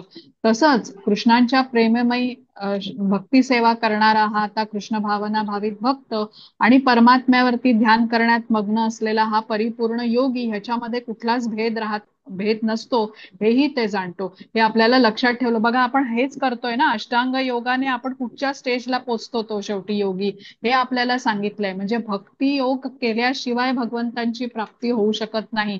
त्याला जेव्हा परमात्म्याची जाणीव होते तिथेच जर का तो थांबला, असं म्हणतात ना बघा, पहिला जो असतो ना कर्मयोगी, किंवा त्याच्यानंतर तो ज्ञान घ्यायला लागतो. ज्ञानयोगाच्या नंतर त्याला समजतं की माझ्यामध्ये अजूनही अनर्थ आहेत, म्हणून तो आता ते अनर्थ दूर करण्यासाठी इंद्रिय आणि मनांचं संयमन करण्यासाठी हा ध्यानयोग करतो. आणि ध्यानयोग करता करता जेव्हा प्रगत अवस्थेमध्ये कृष्णांच्या कमलचरणांवरती ध्यान तो स्थित करतो, तेव्हा तो भक्तियोगापर्यंतच पोचलेला असतो. कारण कृष्णांची भक्ती केल्याशिवाय आता कृष्णांची प्राप्ती त्याला होऊ शकत नाही हे त्याला समजतं. त्याची दृष्टी कशी होते? समदृष्टी होते. सर्वांच्या स्थित तो परमात्म्याला पाहू शकतो. तर इथे थोडस आपण वाचूया 31व्या श्लोकामधलं. हा, हरे कृष्ण माताजी. इथे हरे बघा, कृष्ण. तो श्लोक आहे ना त्याच्या हो. थोडस वरती. हा, म्हणजे याला श्रील रूप गोस्वामींच्या, हा. हा, किंवा हो. सर्वव्याप्त्या श्लोकाच्या खालचं वाचा माताजी, सर्वव्यापी व देशकालातीत, बरं, तिथून खालचं वाचा. वाचते. हा, म्हणजे तिथे त्यांनी भक्तिरसामृत सिंधूमध्ये पुष्टी दिलेला हा तो योग आहे, हा श्लोक आहे. हा. हम्म. हरे कृष्ण. सर्वव्यापी आणि देशकालातीत श्रीकृष्णांच्या दिव्य स्वरूपावरती ध्यान एकाग्र केल्याने मनुष्य श्रीकृष्णांच्या चिंतनात तल्लीन होतो आणि मग त्यांच्या दिव्य सहवासाचा सुखमय अवस्थेची त्याला प्राप्ती होते. कृष्ण भावना म्हणजे योगाभ्यासातील परमोच्च समाधीस्थ अवस्था होय. श्रीकृष्ण हेच परमात्मा रूपाने प्रत्येकाच्या हृदयामध्ये उपस्थित आहेत. केवळ या ज्ञानानेच योगी निर्दोष होतो. भगवंतांच्या या अचिंत्य शक्तीबद्दल वेद गोपालतापनी उपनिषद 1:21 येतो श्लोक पुढील प्रमाणे सांगतात. एकोपी एकोपी सन बहुधा यो वभाती. भगवंत जरी एकच असले तरी ते असंख्य हृदयांमध्ये उपस्थित आहेत. त्याचप्रमाणे स्मृतिशास्त्रात सांगण्यात आले आहे की एक एव परो विष्णु सर्वव्यापी न संशयः ऐश्वर्याद रूपमेकं च सूर्यवत बहुधेयते. श्री विष्णू हे एकच आहेत, तरीही निश्चितच ते सर्वव्यापी आहेत. ज्याप्रमाणे सूर्य एकाच वेळी अनेक ठिकाणी दिसतो, त्याचप्रमाणे आपले एकच रूप असले तरी ते आपल्या अचिंत्य शक्तीच्या प्रभावाने सर्वत्र उपस्थित आहेत. हरे हरे कृष्ण. कृष्ण. आता 32वा श्लोक बघूया आपण. हरे कृष्ण. हरे कृष्ण. आत्मौपम्येन सर्वत्र समं पश्यति योऽर्जुन सुखं वा यदि वा दुःखं स योगी परमो मतः. हरे कृष्ण.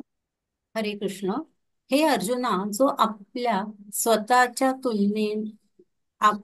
स्वतःच्या तुलनेने सर्व जीवांकडे त्यांच्या सुखामध्ये आणि दुःखामध्ये वास्तविक समतेने पाहतो, तोच परिपूर्ण योगी होय. हरे कृष्ण. हरे कृष्ण.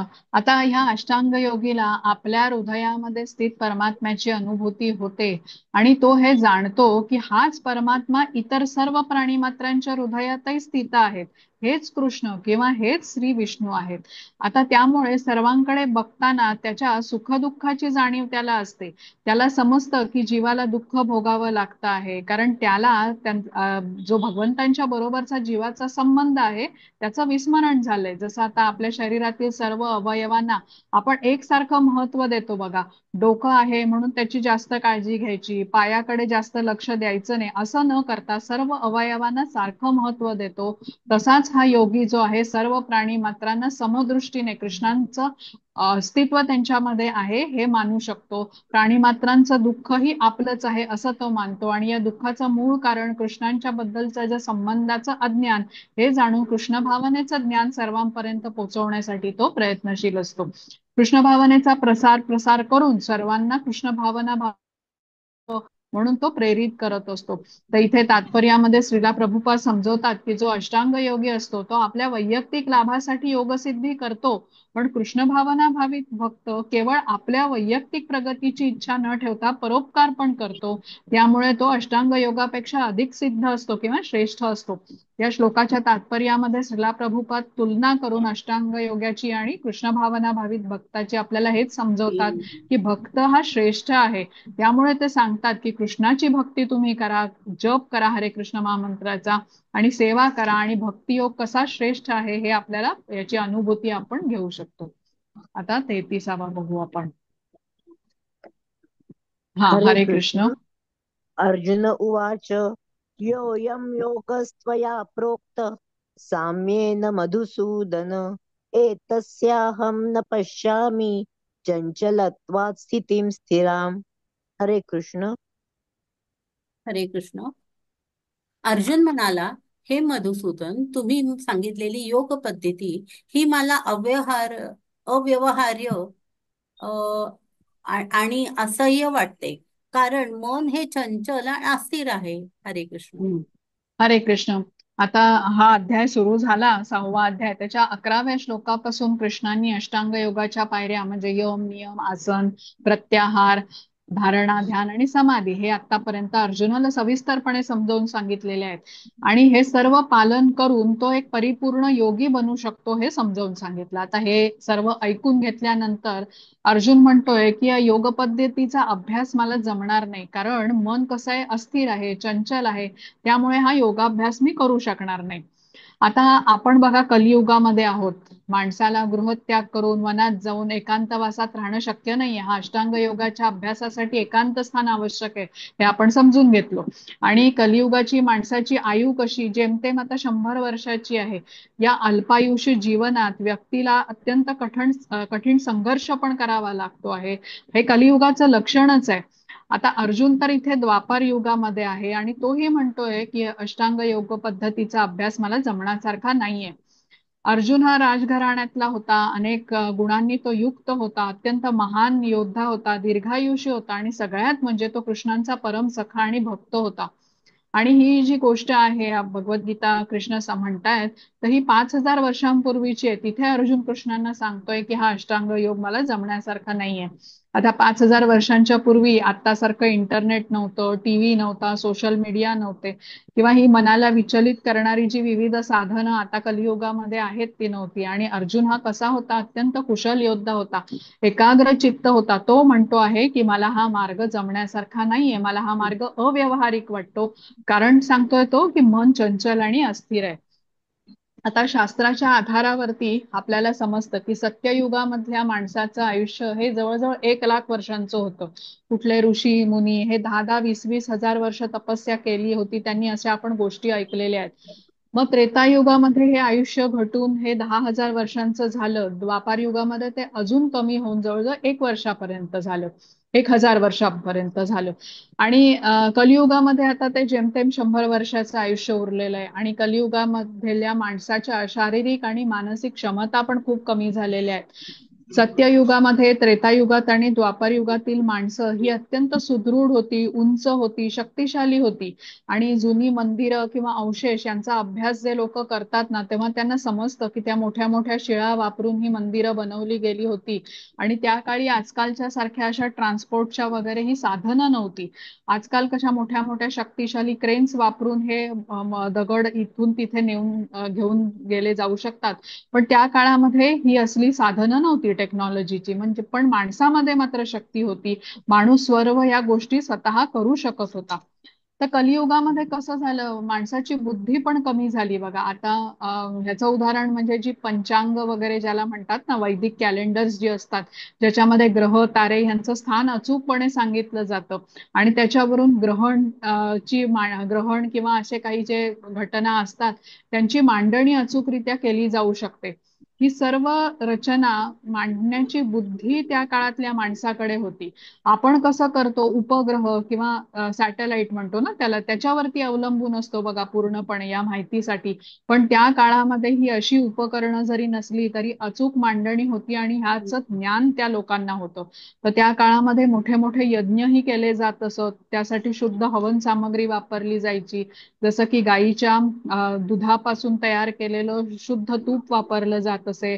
अग्नीमध्ये आहुती देण्यासाठी शुद्ध मंत्रोच्चारण करणारे ब्राह्मण त्या काळामध्ये होते. आणि जेव्हा अशा प्रकारे शुद्ध हवन सामग्री अग्नीच्या संपर्कात येत असे तेव्हा त्या प्रक्रियेने आजूबाजूचं सर्व वायुमंडळ शुद्ध होत असे. कुठले किटाणू जीवाणू वगैरे विषारी जे असतात त्यांचाही नाश होत असे. तसंच ऋषीमुनी त्यांच्या वाणीने ते ज्ञान देत असत. ते श्रवण करण्याची ग्रहण करण्याची क्षमता पण तिथे शिष्यांमध्ये ती बुद्धिमत्ता तेवढी त्यांच्यामध्ये होती. एकदा ऐकलं की ग्रहण करण्याची क्षमता त्यांच्यामध्ये होती. आता बघा आपलं कलियुगामध्ये आहोत. आपण ऐकलं अनेक वेळेला ऐकलं तरी लक्षात राहत नाही. लिहिलं तेव्हा थोडंसं कुठेतरी लक्षात राहतं. कारण कलियुगामध्ये माणसाची बुद्धी मंद म्हटलेली आहे. शरीरातलं बळ कमी झालेलं आहे. अगदी 3-4 पिढ्या आपण आपल्या आधीच्या बघितल्यात तर त्या लोकांना म्हणजे आपल्या आजोबांना पणजोबांना वगैरे अनेक भावंड असत. आणि आता मूल न होण्याचं प्रमाण वाढतं आहे. तर हे सगळी ही कलियुगाची लक्षणं आहेत. पण आता हे झालं सगळं कलियुगाबद्दल. पण अर्जुन कुठे आहे? द्वापार युगातला योद्धा आहे हा. आणि तोही म्हणतोय की मला हा अष्टांग योग जमण्यासारखा नाहीये, अव्यवहार्य आहे. आता पुढे आपण बघूया काय म्हणतोय. पण लक्षात काय घ्यायचंय की अर्जुनाच्या पुढे तर आपण कोणीच नाहीये. जेव्हा अर्जुनासारखा एवढा प्रगत योद्धा आपण म्हणतोय जो एवढा एकाग्र चित्त आहे त्यालाही हा जमण्यासारखा नाहीये, तर आपण अष्टांग योग करण्याचा विचारही करू शकत नाही. आता 34वा श्लोक बघू आपण. हा, हरे कृष्ण. हरे कृष्ण. चंचलं हि मनः कृष्ण प्रमाथि बलवत् दृढम् तस्याहं निग्रहं मन्ये वायो. हरे कृष्ण. हे कृष्ण, मन हे चंचल, उच्छृंखल, दुराग्रही आणि अत्यंत बलवान असल्यामुळे मनाचा निग्रह करणे हे वायूला नियंत्रित करण्यापेक्षा अत्यंत कठीण आहे असे मला वाटते. हरे कृष्ण. हरे कृष्ण. आता हे जे वर्णन आपण अष्टांग योगाचं बघितलं आणि आपण कलियुगी आहोत त्यामुळे आपल्या क्षमताही काय आहेत हेही आपल्याला समजलंय. तर कलियुगामध्ये या अष्टांग योग पद्धतीचा अभ्यास करणं आपल्याला जवळजवळ अशक्य प्राय आहे. यम नियम आसन प्राणायाम एकांत स्थानाची निवड मग मनाला इंद्रियांना संयमित करून हा अभ्यास जर का करावा लागत असेल तर हे आपल्याला जमणं अवघड आहे कलियुगामध्ये. हे पण समजून घेतलं पाहिजे की योग ध्यान इत्यादीचे वर्ग आता जे घेतले जातात त्याच्यामध्ये यम नियम न पाळता ध्यान करायला किंवा योग करायला शिकवला जातो. पण त्याने थोडा फायदा जरी झाल्यासारखा वाटला तरी आत्मसाक्षात्काराकडे प्रगती होऊ शकत नाही. कारण अष्टांग योग हा आपण बघितला एक एक पायरी क्रमशः चढत जाऊन साध्य करण्याची पद्धत आहे. त्यामुळे योग ध्यान असं सुरू केलं तर त्याचा लाभ मर्यादित आहे. जोपर्यंत आपण यम नियम हे पाळणार नाही तोपर्यंत पुढचा टप्पा एकदम आपण ध्यानावरती गेलो तर त्याचा लाभ आपल्याला मिळणार नाही. आता इथे ह्या श्लोकामध्ये चंचलम ही मनहा कृष्ण इथून अर्जुन सुरुवात करतोय. आता मन चंचल आहे.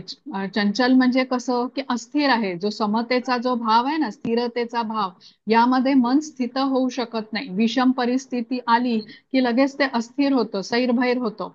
तर ह्याचा अर्थ काय का बरं मन अस्थिर आहे? आता मन कसं आहे स्वतःला आणि दुसऱ्याला आत्मा या स्थितीमध्ये बघू शकत नाही. आपण म्हटलं ना की आपण शरीर नसून आपण आत्मा आहोत. पण आपण आत्मा आहोत हा जो स्तर आहे इथे हे मन समजू शकत नाही. मी शरीर आहे असं मानणं म्हणजे इंद्रिय तृप्तीला जास्त महत्व आलं बघा. इंद्रिय तृप्तीमध्ये इतरांकडे बघण्याची दृष्टी भोगदृष्टी असते. भोगदृष्टी म्हणजे काय विविध भोग आणि सतत ते करण्याचा विचार म्हणून मन कसं असतं अशांत असतं. सतत इंद्रिय तृप्तीच्या विविध योजना ते बनवतं आणि ते पूर्ण करण्यासाठी वेगळे वेगळे प्लॅन्स बनवण्यामध्ये मन अत्यंत अशांत असतं. पण स्वतःला शरीर नसून मी आत्मा आहे हे मानल्याने आणि हा आत्मा कृष्णांचा अंश आहे कृष्णांची सेवा आहे आत्म्याचं कर्तव्य आहे हे समजलं की सर्वांना कृष्णांच्या संबंधित बघण्याच्या दृष्टीमुळे समबुद्धी येते. मग स्त्री असेल पुरुष असेल ब्राह्मण असेल शूद्र असेल माणूस असेल प्राणी असेल वृक्ष असेल कीटक असेल सर्वांमध्ये स्थित भगवंतांचा अंश आत्मा आणि परमात्मा स्वरूपात स्थित भगवंत हे पाहण्याची दृष्टी आली म्हणजे समदृष्टी आली आणि जेव्हा ती प्राप्त होईल तेव्हा ते मन शांत असेल. आता ही अवस्था अत्यंत प्रगत आहे. त्यावेळेला इंद्रिय तृप्तीचे भोग तुच्छ वाटतात. कारण कृष्णांच्या सेवेमध्ये जोडून श्रेष्ठ आनंदाची अनुभूती तो साधक प्राप्त करत असतो. आणि ही अनुभूती कशी आहे तर सतत मिळणारी आहे. इंद्रिय भोगातून मिळणाऱ्या तात्पुरत्या सुखासारखी नाहीये. सतत आनंद हा मिळतच राहतो. त्यामुळे त्याचं मन कृष्ण कमल चरणांवरती स्थिरावतं आणि तिथे जोडून घेतल्याने सर्वश्रेष्ठ आनंदाचा रसस्वादन तो करू शकतो. आता हे जे मन आहे हे विचार कसं करतं? मनाचा गुणधर्म आपण म्हणतो ना, संकल्प विकल्प द्वंद्व असतं मनामध्ये कायम. हे आवडतं, ते आवडत नाही. तर त्यामुळे ज्या वेळेला आपण स्वतःला कृष्णांचा सेवक मानू, तसंच इतरांकडेही कृष्णांचा सेवक या दृष्टीने बघू. जेव्हा स्वतःला सेवक न मानता भोग दृष्टीने आपण बघतो, मी शरीर आहे असं समजतो, त्यावेळेला ही चंचलता मनामध्ये येते. आणि काम आलं, कामदृष्टी आली किंवा कामेच्छा आली, तर मग भोगवृत्ती आली, शोषण करण्याची, की या व्यक्तीपासून मला कसा भोग प्राप्त होऊ शकेल असे विचार असतात. त्यामुळे मन अस्थिर असतं. जर का मन कृष्ण भावनेमध्ये जोडलेलं असेल तर आपण मानू की ही व्यक्ती कृष्णांचा अंश आहे. म्हणजे या चंचल मनाला चंचल हे मन का आहे ह्याचं कारण आपण समजून घेतलं. आता पुढचा शब्द आहे प्रमाथी बलवत दृढ. म्हणजे कितीही समजवलं ह्या मनाला तरी हे समजू शकत नाही.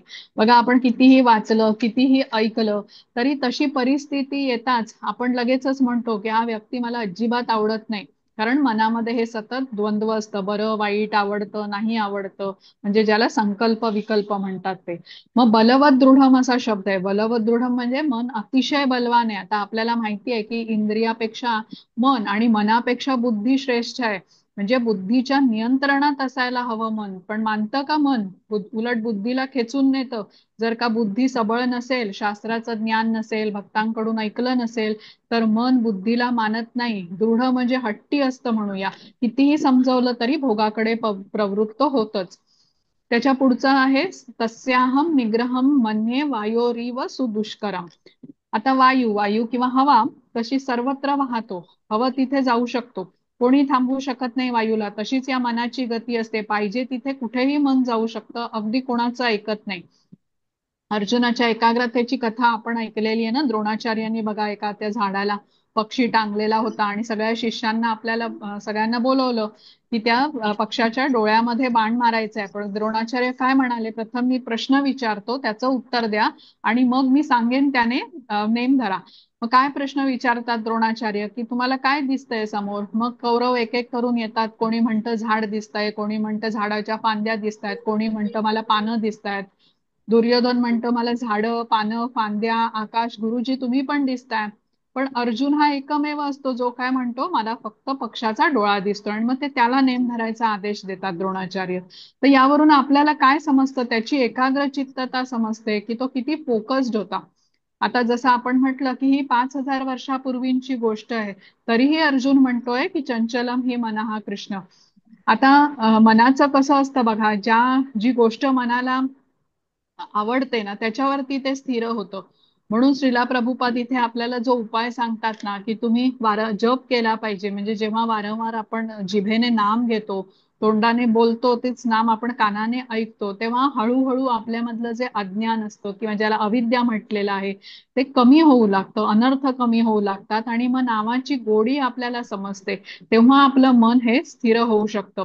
या मनाला स्थिर करण्यासाठी कृष्णांची कृपाच आपल्यावरती व्हावी लागते. त्यासाठी नाम घेण्याचं खूप महत्व आहे. मन लागत जरी नसेल तरी नाम घेत राहायला आपल्याला सांगितलेलं आहे. आता तसं बघितलं तर मन कुठे भोगामध्येही लागत नाही बघा. जसं कृष्णांवरती स्थिर नसतं तेव्हा कुठल्या एका भोगामध्येही स्थिर नसतं. कुठल्या एकाच प्रकारच्या भोगामध्ये मन संतुष्ट राहतच नाही. सतत नवीन नवीन गोष्टी लागतात बघा मनाला. विविधता आवडते. पण आपल्याला काय करायला सांगितलंय की इंद्रिय कृष्णांच्या वरती वळवण्याचा प्रयत्न आपल्याला केला पाहिजे. जेव्हा इंद्रिय आपण कृष्णांवरती केंद्रित करू तेव्हा हळूहळू मन स्थिर होऊ शकतं. म्हणजे काय, कार्य अवघड वाटतंय अगदी. ते डोंबारी चालतात ना दोऱ्यावरती, तसा ते तोल सांभाळत चालावं लागतं.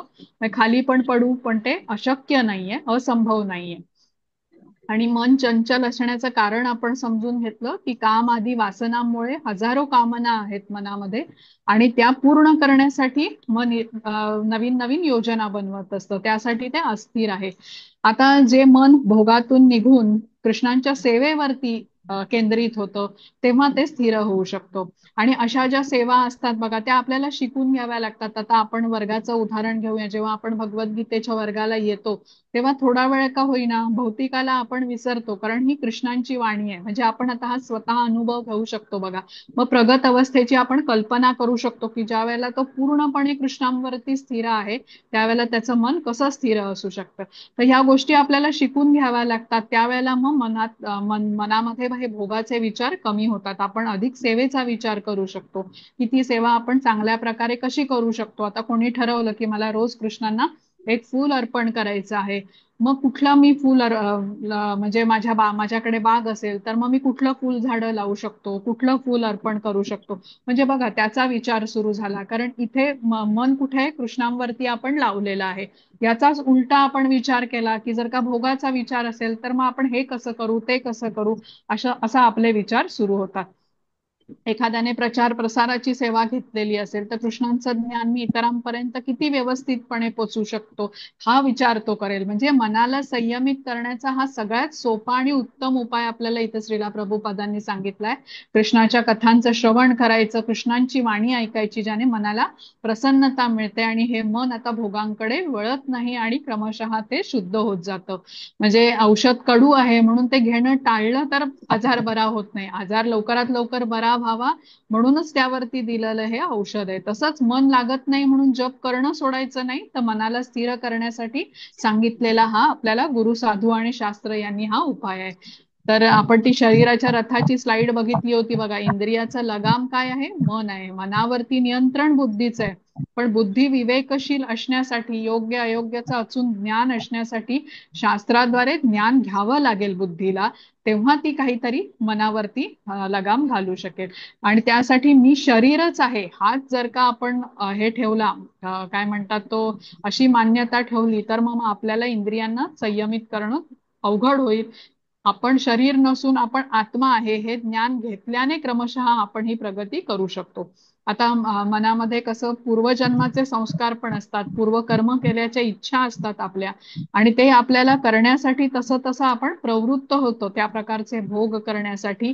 आणि त्यामुळे हे वायूसारखं मन म्हटलेलं आहे, सैरभैर आहे. एखाद्या वादळाला जसं थांबवणं आपल्याला अशक्य असतं ना, तसंच या मनाच्या गतीला थांबवणं आपल्याला अवघड आहे. म्हणून अर्जुन म्हणतो कृष्णांना की तुम्ही मला हा कुठला योग करायला सांगताय जिथे मनाला संयमित करणं हे त्या वायूला संयमित करण्यापेक्षा कठीण आहे. विश्वामित्रांचं पण उदाहरण आहे ना, अष्टांग योगी होते, हजारो वर्ष तपस्या केली होती, पण त्या मेनकेच्या पैंजण्याच्या आवाजाने ते विचलित झाले होते. ह्याच कारण कुठेतरी अविद्या आहे. जोपर्यंत अनर्थ आहे तोपर्यंत भोगात आकर्षित होतो व्यक्ती. भक्तांचा संग नसेल तर मग त्यासाठी मग म्हणजे काय म्हणतात, तो भक्तांचा संघ हा खूप आवश्यक आहे. आणि भक्त मदत करतात पुढे ह्या मार्गावरती चालत राहिला, कारण हे मायेचं स्वरूप असं म्हटलं जातं ना, की ती आकर्षित करून घेते. काय म्हणतात तो, जर का आपण सतर्क नसू तर त्यावेळेला ती आपल्यावरती झडपच घालते आणि सहजपणे आपल्याला पाशांमध्ये ओढते, काबीज करून ठेवते. मायेचं पाश असे म्हटले जातात. तर भक्तांकडे मात्र माया जात नाही, कारण कशी ती कृष्णांची शक्ती आहे, महामाया म्हणतात त्याला किंवा मोहमाया. जो कृष्णांचा भक्त आहे ती त्याला काबीज करू शकत नाही, कारण कृष्णांच्या अधिपत्याखाली ती कार्य करत असते. दैवी येशा गुणमयी मम माया दुरत्यया माम एव ये प्रपद्यन्ते मायामेतांतरंती. ते जो मला शरण येतो तो या मायेला पार करून जाऊ शकतो. आता इथे अर्जुनाने प्रश्न तर टाकला कृष्णांच्या समोर की या मनाला संयमित करायचं कसं. आता कृष्ण काय उत्तर देतात हे आपल्याला 35व्या श्लोकामध्ये समजेल. हा, हरे कृष्ण माताजी. हरे कृष्ण. श्री भगवानुवाच असंशयं महाबाहो मनो दुर्निग्रहं चलम् अभ्यासेन तु कौन्तेय वैराग्येण च गृह्यते. अभ्यास आणि वैराग्य. हरे कृष्ण. हरे कृष्ण. भगवान श्रीकृष्ण म्हणाले, हे महाबाहू कौंतेया, चंचल मनाला संयमित करणे निसंशय अत्यंत कठीण आहे, पण योग्य अभ्यासाने आणि अनासक्तीद्वारे मनाला वश करणे शक्य आहे. हरे कृष्ण. हरे कृष्ण. तर अर्जुन आता कृष्णांना आधीच्या श्लोकात म्हणाला की मनाला संयमित करणं कठीण आहे, वायूला संयमित करण्यापेक्षाही मनाला संयमित करणं कठीण आहे. आता कृष्ण म्हणतात की मनाचा दुर्निग्रह करणं खरंच खूप कठीण आहे. कृष्ण मान्य करतायत इथे की मन चंचल आहे. जसं आपण आता माकडाचं उदाहरण घेतो बघा, किती अस्थिर असतं ते, एका ठिकाणी कुठे स्थिर बसत नाही, सारखं एका फांदीवरून दुसऱ्या फांदीवर, दुसऱ्या फांदीवरून तिसऱ्या फांदीवरती, परत आधीच्या फांदीवरती येतं. तसंच या मनामध्ये विचार येत असतात आणि कधी आपण आठवण्याचा प्रयत्न केला तर आपल्याला आठवत पण नाही, तितके विचार आपल्या मनामध्ये येत असतात. पण माकडाला जर का पिंजऱ्यामध्ये आपण ठेवलं तर त्याच्या हालचाली ज्या असतात ना त्या कशा, त्या पिंजऱ्यापुरत्या मर्यादित राहतात. तसंच जो भक्त आहे त्याला त्याचे विचार भगवंतांच्या सेवे व्यतिरिक्त असू नये असं सांगितलं जातं. अभ्यासेन म्हटलेलं आहे ना, अभ्यासाने म्हणजे ती गोष्ट आपण शिकून घेतो, त्याच्यामध्ये अजून आपण पारंगत झालेलो नाही, त्यासाठी ते वारंवार आपल्याला तो सराव करून आपण ती जाणून घेतो आणि प्रगती करण्याचा प्रयत्न करतो. तर कुठल्याही मनुष्याला जेव्हा एखादा यशस्वी मनुष्य होतो तेव्हा आपण म्हणतो त्याच्या मागे त्याचे म्हणजे खूप अभ्यास आहे त्याचा. लहान मुलं असतात बघा, क्रिकेट शिकायला जातात, टेनिस शिकायला जातात किंवा मुली भरतनाट्यम वगैरे इत्यादी नृत्य शिकतात. तर खूप सराव लागतो ह्याला, रोज अभ्यास करावा लागतं, प्रशिक्षण घ्यावं लागतं, ते शॉर्टकटने होत नाही. तसंच अभ्यास आहे ना हा शब्द कृष्णांनी वापरलेला आहे. अभ्यास म्हणजे ज्या गोष्टीचा आपण वारंवार ती करतो. आणि दुसरं म्हटलंय वैराग्यनं. वैराग्यनं म्हणजे काय, अनासक्तीने, अलिप्ततेने. मग ही अनासक्ती कशावर हवी, तर भौतिक भोगांच्या प्रती अनासक्ती हवी. म्हणजे मनाला संयमित करणं अवघड आहे पण अशक्य नाही, अभ्यासाने आणि अनासक्तीने हे होऊ शकतं असं कृष्ण म्हणालेले आहेत. जी गोष्ट आपण रोज करू त्याला अभ्यास म्हणतं. म्हणजे मी जर का म्हटलं की मी सूर्य नमस्काराचा अभ्यास करते तर ह्याचा अर्थ काय आहे की रोज त्याचा सराव करते. आणि मनाचा गुणधर्म आपण शिकून घेतला, मनाला रोज रोज ते करायला आवडतच नाही, सारखी विविधता लागते. पण म्हणून श्रीला प्रभुपाद इथे आपल्याला हे स्पष्ट करून सांगतात की जेव्हा सुरुवातीला आपण भगवद्गीता वाचतो किंवा श्रीमद भागवतम वाचतो, समजून घेतो, तिथे आपल्याला रुची वाटत नाही, अजिबात आपलं मन लागत नाही. इथेच हा दृढ निश्चय आपल्याला ठेवला पाहिजे. ते आपण जर का करत राहिलो मग हळूहळू आपली रुची उत्पन्न होते आणि मग आपल्याला आनंद मिळायला लागतो. हा रोजचा अभ्यास झाला आपला, म्हणजे भागवतम, भगवद्गीता हे वाचायचं, ऐकायचं. त्याने होणार काय परिणाम, रजोगुण आणि तमोगुण हे आपल्यातून निघून जातात आणि हृदय शुद्धी होते. आपला जो कृष्णांबरोबरचं जे नातं आहे ह्याचा जो विसर पडलेला आहे, हे नातं पुनर्जागृत होण्यासाठी हा रोज सराव करणं, अभ्यास करणं आपल्याला आवश्यक आहे. भौतिक भोगामध्ये असलेल्या व्यक्तीचं मन हे खूप क्षुब्ध असतं, अस्थिर असतं आणि अशा मनाला संयमित करणं तर अजून कठीण असतं. तर जेव्हा भौतिक भोग मला बद्ध करणार अशी दृष्टी, म्हणजे काय म्हणतात ती दोषदृष्टी त्याच्या प्रती येते, ती कधी येईल, ज्ञानाने येईल. जेव्हा आपल्याला समजेल की बाबा ही गोष्ट माझ्यासाठी योग्य नाहीये तेव्हा आपण समजू शकतो.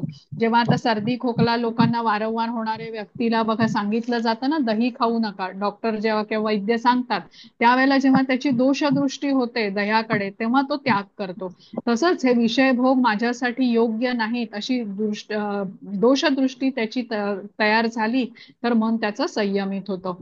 आता आत्मा हा सच्चिदानंद आहे, कृष्णांचा अंशच आहे त्यामुळे, आणि आत्म्याचा आनंद कृष्णांबरोबर जोडून घेण्यात आहे.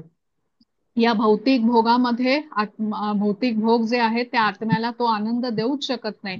जसं आता अग्नीला बघा जल तेज देऊ शकत नाही, तसंच हे भौतिक भोग आत्म्याला तेज, शक्ती ही त्याची क्षीण करतात. या उलट कृष्ण भावनेमध्ये जोडलेला आत्मा हा अतिशय तेजस्वी, दृढ, शक्तिशाली असतो आणि तेव्हा तो भौतिक मायेपासून बचाव पण स्वतःचा करू शकतो. आता आपण सर्वजण बघा रोज म्हणजे इथे वर्गाला येतो आणि ऐकतो भगवद्गीता. आपल्याला ही आत्मसाक्षात्कार करून घेण्यामध्ये आपल्याला रुची आहे. म्हणजे एक मायेविरुद्ध हे आपलं युद्ध आहे, मायेबरोबर युद्ध लढण्यासाठी आपल्याला तयारीही तशीच असावी लागते. हे मायेचं युद्ध जर का आपल्याला करायचं नसेल, म्हणजे भौतिक भोगांमध्येच लिप्त व्हायचं असेल, तर ह्याचा अर्थ काय आहे, पुढे आपल्याला देहप्राप्तीही निश्चित आहे. जन्म मृत्यूचं चक्र ह्याच्यामध्ये आपण अडकलेच जाणार आहोत. मायेला तोडून कृष्णांकडे जाण्यासाठी हा अभ्यास आपल्याला करत राहायला हवा. आता भौतिक भोग हे आपल्यासाठी योग्य नाहीत, ही दोषदृष्टी ठेवून आपल्याला त्यासाठी प्रयत्न करायला पाहिजेत अनासक्त त्यातून होण्यासाठी. जसे विद्यार्थी बघा, अभ्यास कुठला IIT मेडिकल एंट्रन्सचा करायचं ध्येय त्यांचं अगदी ठरलेलं असतं, म्हणजे त्यासाठी 12 तास 14 तास अगदी मन लावून ते अभ्यास करतात आणि ते त्याच्यामध्ये यशस्वी पण होतात. तसा ध्यास आपल्याला घेतला पाहिजे. जेव्हा मग आपण शास्त्रांचं ज्ञान घेतो, श्रवण चिंतन हे करण्याची किंवा ज्ञान जाणून घेण्याची जिज्ञासा आपल्यामध्ये असायला पाहिजे. खूप महत्वाची असते ही. आणि त्यावेळेला मग आपण अधिकाधिक त्याचा सराव करू शकतो आणि मग प्रगती करू शकतो. आणि मग आपले प्रयत्न बघून भगवंत आपल्यामध्ये हृदयामध्ये ज्ञान आपल्याला म्हणजे प्रकाशित करतात असं म्हटलंय. आणि अर्थात गुरूंचा इथे खूप आपल्याला महत्व असतं.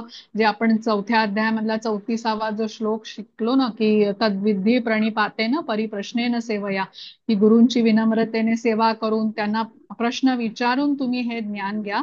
आणि आपल्याला ह्या ज्ञान जाणून घेण्याच्या प्रक्रियेमध्ये प्रश्न पडलेच पाहिजेत, कारण आपण अभ्यास करतो आहे. अभ्यास करताना हे प्रश्न पडतात आणि ते ज्ञान घेऊन आपण मग मार्ग काढतो.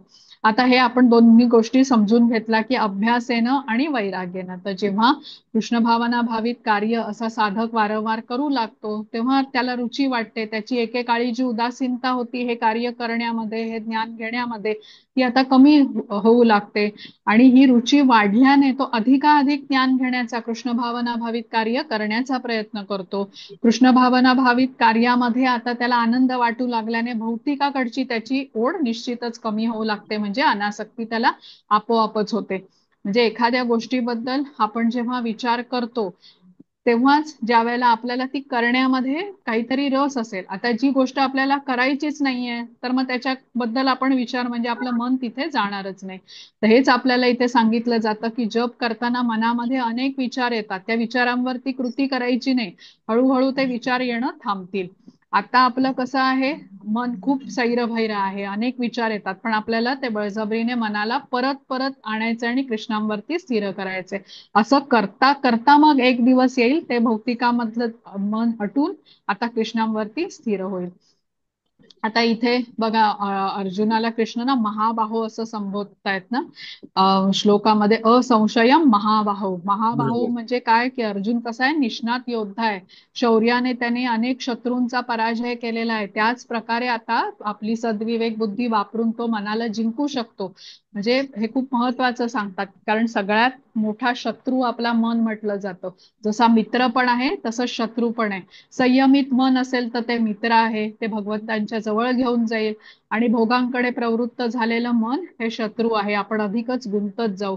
तर मनासाठी म्हणजे हे सगळ्यात मोठं शौर्य आहे, की आपल्या मनाला या अभ्यासाने संयमित करून भगवंतांकडे वळवायचं आहे. आणि दुसरं त्याला कौंतेय असंही म्हणतात बघा कृष्ण. तर कौंतेय असं म्हटलेलं काय का आहे, कारण अर्जुन हा कृष्णांचा सखा आहे आणि त्याला त्याच्या आईची आठवण करून देत आहे. म्हणून आणि त्यामुळे कसं साहजिकच त्याचं प्रेमाचं जवळचं नातं तयार होतं. कोणी आपल्या आईची आठवण करून दिली तर तो मित्र काय म्हणतो आहे हे तो लक्षपूर्वक ऐकतो. तसंच कौंतेय आणि महाबाहो हे दोन्ही शब्द हे अत्यंत अर्थपूर्ण म्हणजे ह्याने वापरलेले आहेत तिकडे. तर हे आता आपल्याला समजून घेतलं, की म्हणजे मनाचं कार्य हे किती महत्वाचं आहे आणि अभ्यासाने आणि अलिप्ततेने हे आपण दोन्ही मनाला स्थैर्य आणू शकतो, हे कृष्णांनी आपल्याला सांगितलं.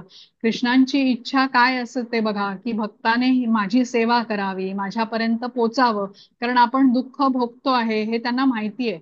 आणि जेव्हा कृष्ण भावनेमध्ये आपण जोडून घेतो स्वतःला, त्यावेळेला आपली प्रगती पण करतो. जेव्हा आपण डॉक्टरांकडे जातो, आपण आजारी असतो, काहीतरी दुखत असतं, त्या आजारातून बरं होण्यासाठी डॉक्टर आपल्याला औषध देतात, पण त्याचबरोबर आपल्याला पथ्यही सांगतात ना ते, की तुम्हाला हे पण पाळलं पाहिजे. तसंच इथे आपल्याला कृष्णांनी जो गुरुचा मार्ग सांगितलेला आहे ना, ते तिथे आपल्याला लक्ष ठेवायला पाहिजे. गुरु आपल्याला मंत्र देतात बघा, हा मंत्र म्हणजे ते औषध झालं. आणि पथ्य म्हणजे काय, नियामक तत्व आपल्याला जी सांगितली आहेत, जी श्रीला प्रभुपादांनी सांगितली, की मांसाहार करायचा नाही, जुगार खेळायचा नाही, किंवा नशा करायची नाही, अवैध संबंध ठेवायचे नाही. तर हे सर्व पालन केल्याने आपली भवरोगातून मुक्तता होऊ शकते. हृदय शुद्धी होऊन आपण कृष्णांकडे परत जाऊ शकतो. तर कलियुगासाठी जो ईश्वर प्राप्तीचा मार्ग आपल्याला सांगितलेला आहे तो हरे कृष्ण महामंत्राचा जप किंवा भगवंतांच्या पवित्र नामाचा जप हे आपल्याला म्हणजे अगदी काय म्हणतात तो मार्ग सोपा करून दिलेला आहे. कलियुगामध्ये माणसाच्या क्षमता या अत्यंत क्षीण झालेल्या आहेत. तर जो लाभ आता सत्ययुगातल्या व्यक्तीला हजारो वर्ष तप करून मिळत असे तोच लाभ आता कलियुगामध्ये नामजप केल्याने प्राप्त होऊ शकतो. म्हणून श्रीला प्रभुपाद यांनी जे आपल्याला सांगितलंय की जप करायचं, श्रीमद भागवतम भगवद्गीता हे नियमित वाचायला पाहिजे, आपल्याला कृष्ण प्रसादच ग्रहण करायला पाहिजे, नियामक तत्वांचं पालन केलं पाहिजे, त्यांची पुस्तकं वाचत राहिली पाहिजेत आणि ह्या अशा मार्गावरती चालत राहायचं आणि आपण भगवंतांपर्यंत पोहोचू शकतो. अष्टांग योगाच्या पायऱ्या ज्याने मन आणि इंद्रिय संयमित करण्याचा प्रयत्न केला जातो ती करण्याची गरज आपल्याला उरणार नाही. श्रीला प्रभुपादांनी सांगितलेल्या मार्गावर चालत राहिल्याने कृष्णाबद्दलची ओढ, नामाची गोडी आपल्याला वाढते आणि ही रुची वाढल्याने आपली भौतिकाकडची ओढ आता कमी होत जाते, तिथे आपलं आकर्षण राहत नाही. तर इथे आता आपण आज पाहिजे तर थांबूया, हो ना 4:30 झाले आणि म्हणजे एक वर्ग आपल्याला अजून लागेल आता पुढची हे करायला.